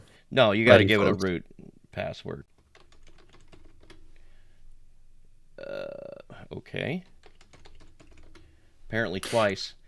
Oh, I guess Min does that because except in XFC, I know that Tuner doesn't give you a password prompt. Oh. So right here is EFI. Now this EFI is likely mounted to a different location or a different volume than the boot. And as you can see here, because I'm using Grub, it's got three. It's interesting they use Ubuntu. I've got three things here, and that's got all the shems and the configs in it. This is, yeah, okay. You'll want to get rid of either the one that says Grub or the one that says Ubuntu. Or I think if you're using Arch, it'll say Arch. But that's in /boot/EFI/EFI in all caps. And that's where that directory would be. So you can get rid of that after uninstalling Grub. That way, there's no confusion in the UEFI where you have to go back and change in the UEFI settings what bootloader to use. Because if the UEFI thinks it still needs to go to the Grub bootloader, but you don't have Grub installed, you're gonna get a no boot situation. Also, if you completely want to uninstall Grub, it's a good idea to, I think, uninstall the package on the system that's called Grub or Grub2. Yeah. Which will try to update Grub when you update the system, but there is no Grub. So to prevent that confusion. It's just that I don't think that uninstalling Grub removes the Grub directory from the EFI system partition. No, it doesn't. You Yeah, have to do you those have to- two things separately. So it's a good idea to do both of those things. But as I said, consult online documentation and make sure you understand fully what you're doing before you attempt to replace any bootloader. I mean, to be fair, the people that are making these distributions, they choose the bootloaders that they choose because they've, partly for personal reasons, partly because it might be the one thing they understand, but mostly it's because they know this is the best thing, or they believe it's the best thing that works for their distribution. So keep all of that in mind when you make the decision to change to anything, whether it's system deboot or refind or whatever else is out there. As I said before, I recommend practicing these things in a virtual machine using the exact same operating system with the exact same kernel, updated to the exact same package set, basically a clone of the system on your bare metal, and do it a few times and be comfortable with the fact, or be comfortable with all these components and understand how they all work and how they all fit together before attempting to do this on your system, because you make one little mistake on any of these things and you're going to have an unbootable system, and then you're going to be back to, if it's Grub, you're going to be back to that reviled Grub rescue prompt that we just covered. Yeah, that we just covered. So anyway, and that's and if you want to try it in a VM, be sure to turn on EFI support for the virtual machine, which I think a lot of them don't have by default, and that VirtualBox uses legacy by default. Yeah, KVM does too. You've got to install. Well, actually, I think if you install it on a Ubuntu-based system, it comes with the EFI image, but it doesn't install it as EFI by default. As he said, you have to turn that on in order to make any of this work. I feel like that's going to be a thing in the future, because I've heard somewhere that some of these distros are dropping legacy boot support. So that might just be a no-brainer at some point in the future. But anyway, that's it for system deboot for right now. We're doing a marvelous job of making you think that we know what we're talking about, but I promise it's an illusion. It is an illusion. So Norbert, what do you got? Well, for one, I don't pretend to know how Grub works because I try to avoid having to deal with it. Yeah. But one of the most enlightening things as to learning how Linux works or how boot processes work was looking at the contents of my EFI partition, because before that it was just this mysterious place where the bootloader lives and it somehow boots your system. But you noted that Grub was installed to the EFI partition /EFI/Ubuntu for you because you use Mint. And a lot of distros tend to do that. For example, if I look at the contents of my EFI partition, in the EFI directory, I have the Fedora directory because that's where Fedora puts its Grub. Which means that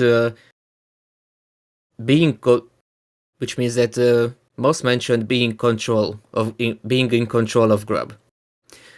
Which is most mentioned being in control of Grub. But if two distros install the Grub in two different directories, for example, Fedora or Ubuntu, you can have multiple Grubs installed at the same time. But in that case, being in control of Grub means which one will be set to which one will have a higher priority when the system is trying to boot things. So at one point, I even had 3 distros with 3 different Grubs, and I could just boot them. I could just boot into all 3, and all 3 worked. So you can have multiple versions of Grub. So before you try reinstalling Grub from your distro, make sure to check whether if it's still there, but just the Grub from a different distro, from a different directory, is set to be the first to boot. But I would like to talk about Refind, which is, I think, the single best utility I found as to making using Linux more comfortable. Because, like Bill mentioned, UEFI has a sort of standardized way of booting stuff. And I would just like to interject for a moment, because what you call Grub bootloader is in fact Grub boot menu end loader. Because a bootloader basically has one job: to load kernel and then pass control to the operating system. But Grub also acts as a boot menu, and so does system deboot, which it lists your entries and you can choose stuff. But an interesting thing is that the Linux kernel itself has a built-in bootloader. Since version 3.3.0, so basically all currently supported Linux kernel versions can function as an EFI bootloader for themselves. Which is where Refined comes into the picture, because Refined is only a boot menu and not a bootloader. In theory, EFI implementations should provide boot managers. This is a quote from the Refined webpage, and all EFI capable operating systems include one. So the limitation of Grub not being a bootloader isn't really a problem. So the way you Refined is a boot menu specifically for EFI systems, which is most systems nowadays use UEFI to boot. And to install Refined, you just install the package Refined from your package manager, so apt install Refined or pacman-s Refined or dnf install Refined, and you just run sudo refined-install, and that's it. It will find your EFI partition automatically. It will install itself in the Refined directory. So in your EFI partition in the /EFI directory, there will be a Refined directory, and that's where it lives. And it also sets itself as a default boot entry. So after running those two commands, installing Refined and then running refined-install, if you reboot, it just works. Because you can create entries like for Grub and system deboot, but it's not necessary, because what Refined does is it sort of works independently from your systems. It's not controlled by any of your systems and when you boot your computer and Refined starts, it will scan your drives for bootloaders that it can list as a boot menu, and that includes the kernels that themselves can act as bootloaders. So even if you have Refined but don't have Grub, for example, you uninstall it, and you boot a computer, Refined will list your kernels. Or rather, if one of your distros has multiple kernel versions, it will just list one, but you can still select which kernel version to boot. And if you just select one of those distros, it will just utilize the built-in bootloader of the kernel, and it works. And it saved me so much, and it can save you so much headache, because my first distro was Manjaro, and I was kind of thrown into the deep water, and my friend recommended to try Arch, so I tried Arch, but when in the Arch installation there's a step to install Grub as a bootloader, there are all these long, complicated commands where you have to specify the directories and all sort of parameters. But with Refined, you just run these two simple commands and it installs. And because Grub is just living on your ESP partition, your EFI partition, and is not really updated by a system update, it can't really break. But I guess it's more minimalistic and not simple, because minimalism doesn't always mean simplicity. So in the Refined directory, you have a single refined.com file, among other things, and that way you can customize it. What's interesting about Refined, it doesn't just give you a vertical list of your systems. It's a graphical one, so you will have your operating systems represented by little images of the logos next to each other. So it's a horizontal line of nice little icons. The default Refined theme is not that good looking, but you can go in and specify your custom background for it and custom icons in the Refined configuration file. For example, I set my Refined wallpaper background to be just a pitch black one, and I created my little own colorful icons for the distros I use for the bootloader. So it just basically has as icons folder in the Refined directory where you can just replace those icons. So you can create entries, custom entries, boot entries in the refined.conf, but it's not necessary, because if it finds your kernel at boot, which is it rescans all your drives at each boot, and it only takes like 1 second, so it's not really it's a interesting contrast to how long it takes for OS Prober to find all kernels and update Grub when you update your system. So it removes all that from the picture. You just start your computer and you will have an up-to-date list of what you can boot. Even if you play plug in a Vento stick or a live USB of a distro, it will list as well. So you don't even have to go into your motherboard's own boot menu. You can just start it from there. But I don't really use the refined config to create these entries, because most of the time, if you don't want to pass your kernel because it will boot even without any kernel parameters. That's interesting. But sometimes sometimes if you have to pass any kernel parameters, you can create a refined underscore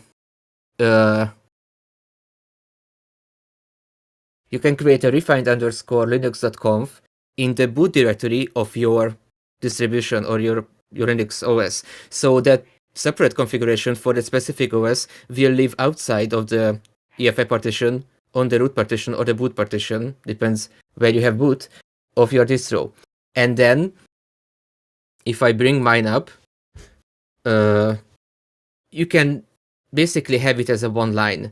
So by default, it will generate one for the distro where you installed refined from, and it just has a name in quotes, and after a few spaces it has all of the parameters in quotes as well. So first one is it specifies the root partition. It uses a UID, so it says root equals UID equals and then the UID. You can set it to root equals /dev/sda1 or any other one that your root partition is. And then by default, I think it adds RW, which is familiar from what Bill was talking about, so it's a read-write. And sometimes, in some cases, you have to add some more because when Bill said that the microcode is as a separate disk image on your in your boot directory, I know that it's the case with Arch, but somehow I didn't really find that with any other distro. So for Fedora Void and Ubuntu and Debian, I think it just regenerates the init.rd itself. So it somehow is included in the kernel, so you don't have to specifically type the path to the microcode for it to work. And that was one of the cases where I had to add something. And the other case where I had to add something as a kernel parameter was on Fedora, because when I installed the NVIDIA proprietary drivers, it updated Grub, and it added two parameters that will disable the default Nouveau NVIDIA driver, which Grub does by default, but because I wanted to use refined, I realized I had to add those manually. So this is where simplicity doesn't equal. So this is where minimalism doesn't equal. Simplicity always comes into play, but this is just because I had to add two parameters. One of them was rd.driver.blacklist equals Nouveau and modprobe.blacklist equals Nouveau, and nvidia-drm.modeset equals 1. So I had to add these three NVIDIA specific kernel parameters. But other than that, and specifying of loading the microcode on on Arch, after you set it up, it's really simple because, like I said, it doesn't even have to have a separate bootloader. It can just utilize the kernel's built-in bootloader. Then you can have the separate configuration files for the distros. This is really useful, I would say, if you are multi-booting different operating systems, even multiple distros. I've been trying to convince Moss to try to use this because he's been telling about his misadventures with Grub. And I think this is one of the best ways to solve that. So if you want to get rid of Grub, and you're on an EFI system, maybe for a single OS system deboot is a good way to do it. But if you want to multi-boot with various systems, I think refined is the state-of-the-art way to do it, currently best way to do it. I wouldn't say the most comfortable because, like I said, you have to set up a couple of stuff manually. But the good thing about it is that if you just install it with those two commands, it most likely will work by default. I know it works by default with Fedora, with Ubuntu, with Debian, with Void. I think the only distro that I found that somehow can't boot without Grub from refined was OpenSUSE Tumbleweed, which is interesting. But on the other hand, OpenSUSE Leap can just do it fine. Okay, the other one that comes to my mind that didn't really work well with Refined was Slackware. But Slackware doesn't use Grub. Could it be because OpenSUSE is using ButterFS on the boot partition? Yeah, that's the other thing. I like to keep things simple, so I have all my root partitions as ext4 partitions. I don't use any compression or LVM, or I don't have use ButterFS. So that would complicate things. But if you just want to have keep it simple mindset and just boot from a regular ext4 partition where the kernel is, I think Refine just works. Have you tried it with Solus? I think I have. I'm not sure. As I've told you before, when you've tried to tell me that I should be using this, I have used it. On a couple of occasions, I've tried it.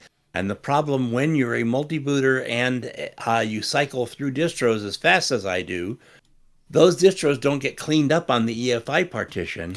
And you load Refined and you get all of them, and they're not really clearly differentiated. Yes, but then you have to clean up your EFI partition, because even if you use Grub, those leftover files of the previous bootloaders are still there. You just don't see them. But Refined will not clean anything up. It will let you hide things, but you have to be able to identify. No, you gotta, if you're gonna mess around with bootloaders, you gotta go into that EFI system partition and clean things up yourself.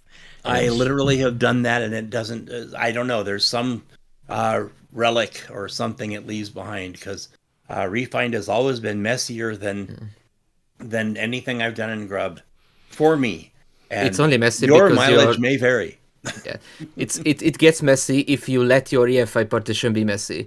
Because let's say that you install Fedora, you install Debian, or you install Ubuntu, you install OpenSUSE. Those will create their different directories. So you will have an Ubuntu, a Debian, and a Fedora directory, all with their own grubs. And those will show up in Refined. But if you nuke your system, for example, you decide to uninstall Debian or Fedora, and if you go into the EFI partition and remove the directory that is no longer relevant, it won't show up on Refined. Because Refined doesn't really keep a list of what it can boot. It will fetch, it will create a new list when it boots. So it's the same thing with the EFI boot manager. It only cleans up the appearance of the boot, and it doesn't change anything in Refined. Yeah. So right now I only have, I have the Refined directory and the boot directory, the default boot directory on my EFI directory. But other than that, I only have Fedora, because I just noticed today that I still had the MX21 directory, because I uninstalled MX recently, but I forgot to remove that. So I just went and had to remove it. But yeah, I think the takeaway message that I want to emphasize the most from this in nerds is you should get familiar with how your EFI partition is structured, and it's really not that complicated, because it just has an EFI directory in it, all caps EFI, and if you go in there, it will have a handful of directories, the boot one, and then if it's not specified to use the distribution's name, it will be named Grub, I think. But if you're running, for example, something Debian-based or Ubuntu-based, it will be a directory named Debian Ubuntu, or according to your distribution. And that's where Grub lives. So if you want to completely get rid of the bootloader of a system, you just uninstall the directory. And then your Refined world won't be polluted with unusable bootloaders. And if you do the wrong thing, you no longer have a boot. But all of the things we've talked about today are things that any, especially newer user, can use to mess up their system beyond use. I will reiterate, do not mess around with this stuff until you've played with this on virtual machines. You've done the due diligence, you've done the learning. These are things that you make just one mistake and you're going to have an unbootable machine. One of these config files, if you screw up one command, you're going to have an unbootable, and it's not always going to be clear where the mistake was made, so it's good to practice these things in an environment that is not nearly as consequential to your life before you move on to change anything.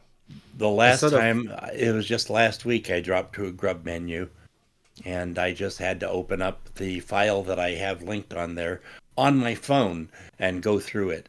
And it's not fun, but it's easy to do. You just don't know what you're doing until you got it done. You don't know if you succeeded until you got it done. I sort of forced myself to learn this and get my head around it when I really wanted to learn how to install Arch, but when I got to the point where it said install the bootloader, I was baffled by how long this and complicated these grub install commands were, and I kind of knew that my friend who talked me into using Arch on Arch-based systems mentioned Refined and how good it is, so I just looked up how to do that, and it seemed more simple, so I never really learned how to properly install Refined. And then I just slowly started transitioning over to. At one point, I was using Refined to start Grub, and Grub to start the system, but Grub was because I didn't want to. Yes, but because Grub set the kernel parameters correctly, and Refined I had to set them manually. But after I just copied the ones, for example, for Fedora. Or I know that Alpine was one where even I had to specify a kernel parameter for it to be able to handle an ext4 partition. So but that's an outlier because with Alpine you have to do more stuff manually than other distros. But when I learned to which kernel parameters I need, and I set up Refined, I could just get rid of Grub, and I don't really even use Grub anymore. But when I still had Grub, when I was using Refined to launch Grub and Grub to boot the system, if I set Grub to hidden, then it felt like I was just booting the system from Refined, and then Grub could handle the kernel parameters. Now I'm wondering, one thing is that I didn't think about how to update Refined to a newer version, because I assume there are newer versions. And so, like I said, since it's independent from a system, I guess you could still rerun the refine-install command to update your Refined, but that will probably override your config files. So that's something I haven't really considered, but I don't really think it has updates that frequently. And the other thing is that you have to set the kernel parameters manually. There's a Pacman hook that you can write. I'm looking at the Refined page on the Arch Wiki. There's a Pacman. There's hooks that you can write, or systemd services that will update the installation anytime there's an update. So, and will it preserve my refine.conf? I would look into it a little bit further, but it's well, I can't tell. It's a lot of information here, but yeah. So if you went through all of that stuff, congratulations, you have a bootable system. Or not. Or not, yeah. But whatever happens, don't blame us. Yeah. Send all of your comments to Joe at mintcast.com. Org. And or just remember, mintcast at mintcast.com. Yeah. And remember, Mus, you don't have to worry about being dropped into a Grub rescue if you don't use Grub at all. Oh, gosh sakes. All right, let's move on, folks. You made it this far. We love you. So vibrations from the ether. Well, there's no vibrations from the ether. Folks, our vibrations haven't gotten out. We can't get anything back. Yeah, as we said. Write us an email. Talk to us while we're streaming. We're on here. I've been participating in the chat throughout the whole show. We love to hear what you guys think. We love to get. We would love to get topic suggestions and questions and things like that. We will gladly talk about the things that you want us to talk about. So, yeah, mintcast at mintcast.org, at least for the time being, until Google rips that rug out from under us. And at that point, I'm not sure what direction we're going to go, but either way, we'll be sure to pass that information along. But yeah, we love to hear from you, so drop us a line. So moving on to check this out. Norbert, what do you got?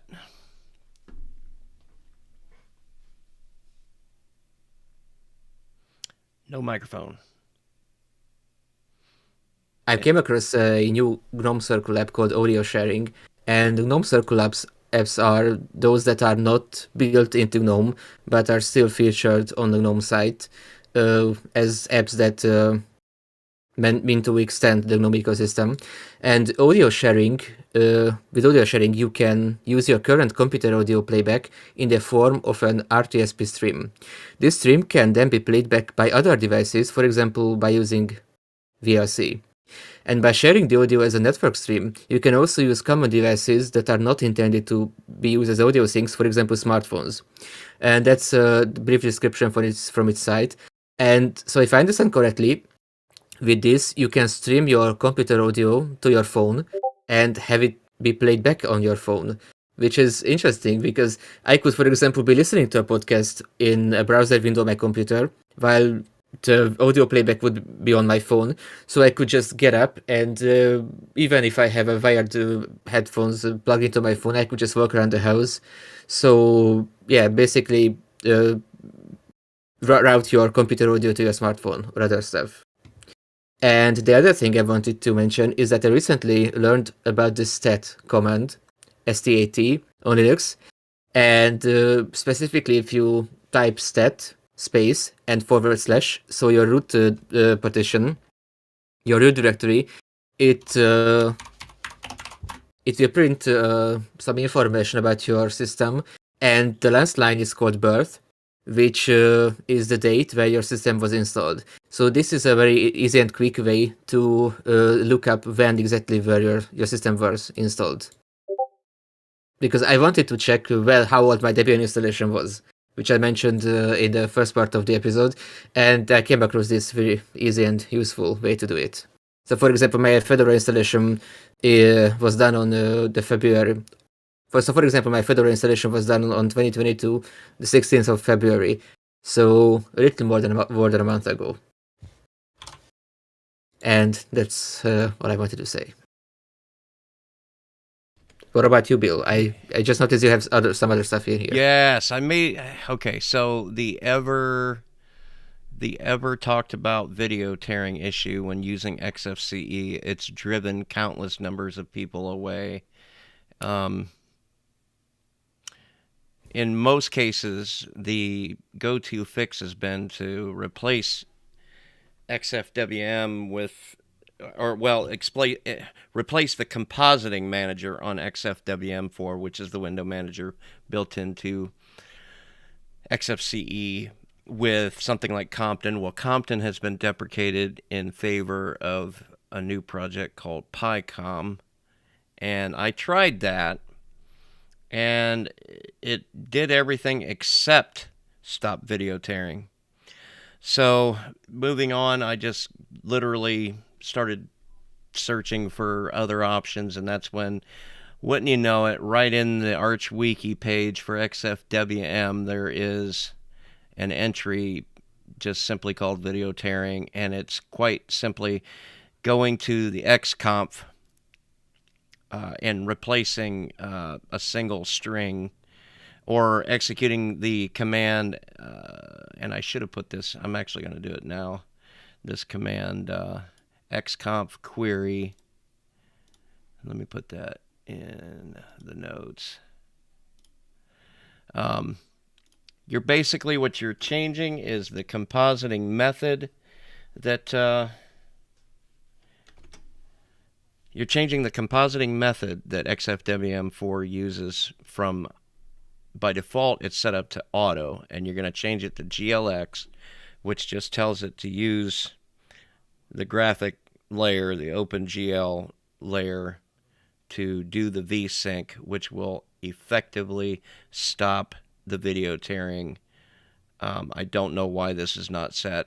It must not work with every machine, but it worked with every machine I tried it on. Change that to GLX, and video tearing is a thing of the past on XFCE. I thought it was cool. I thought I'd share it. But there you go. Anybody got anything else? No? So moving on to the announcements. Our next episode will be 2 p.m. U.S. Central Time on April 3rd.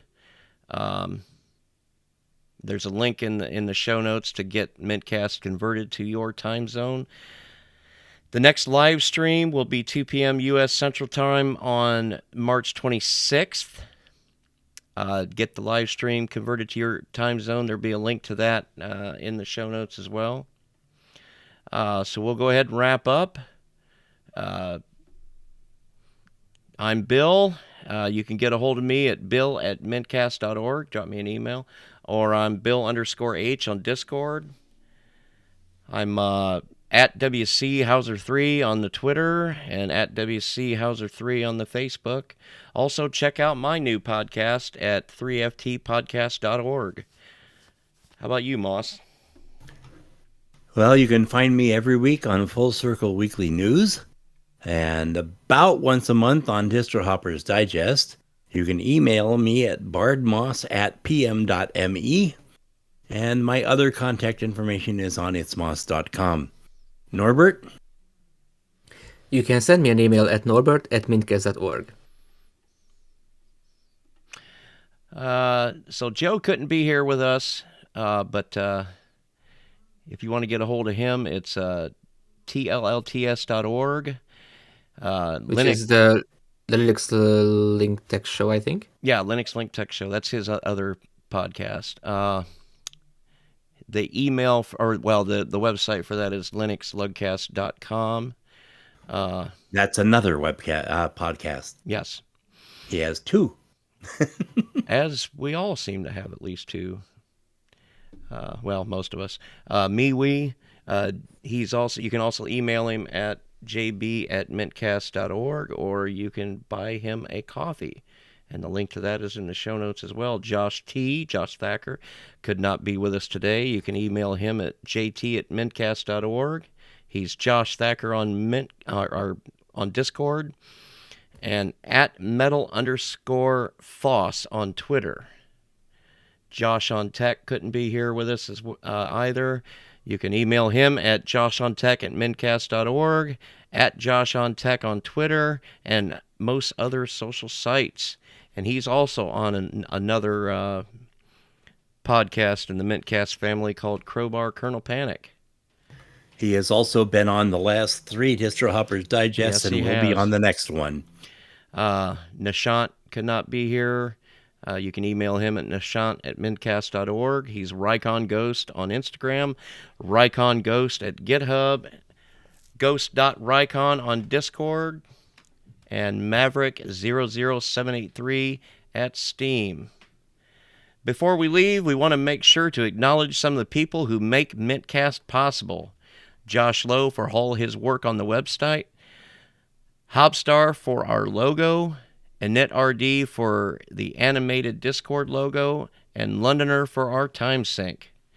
Norbert and Tony Hughes for our audio editing of the show, Bytemark Hosting for hosting mintcast.org and our Mumble server, archive.org for hosting our audio files, and last but not least, the Linux Mint development team for all the fine distro we love to talk about each fortnight. Thanks, Clem. Thanks, Clem. Well, you could have said all the fine distros, because now there's 2. LLDM is all there as well. There always has been 2. Yeah, has been for a while. Yeah. Anyhow, thanks for listening. Yep, thanks for everybody. Bye. Bye now.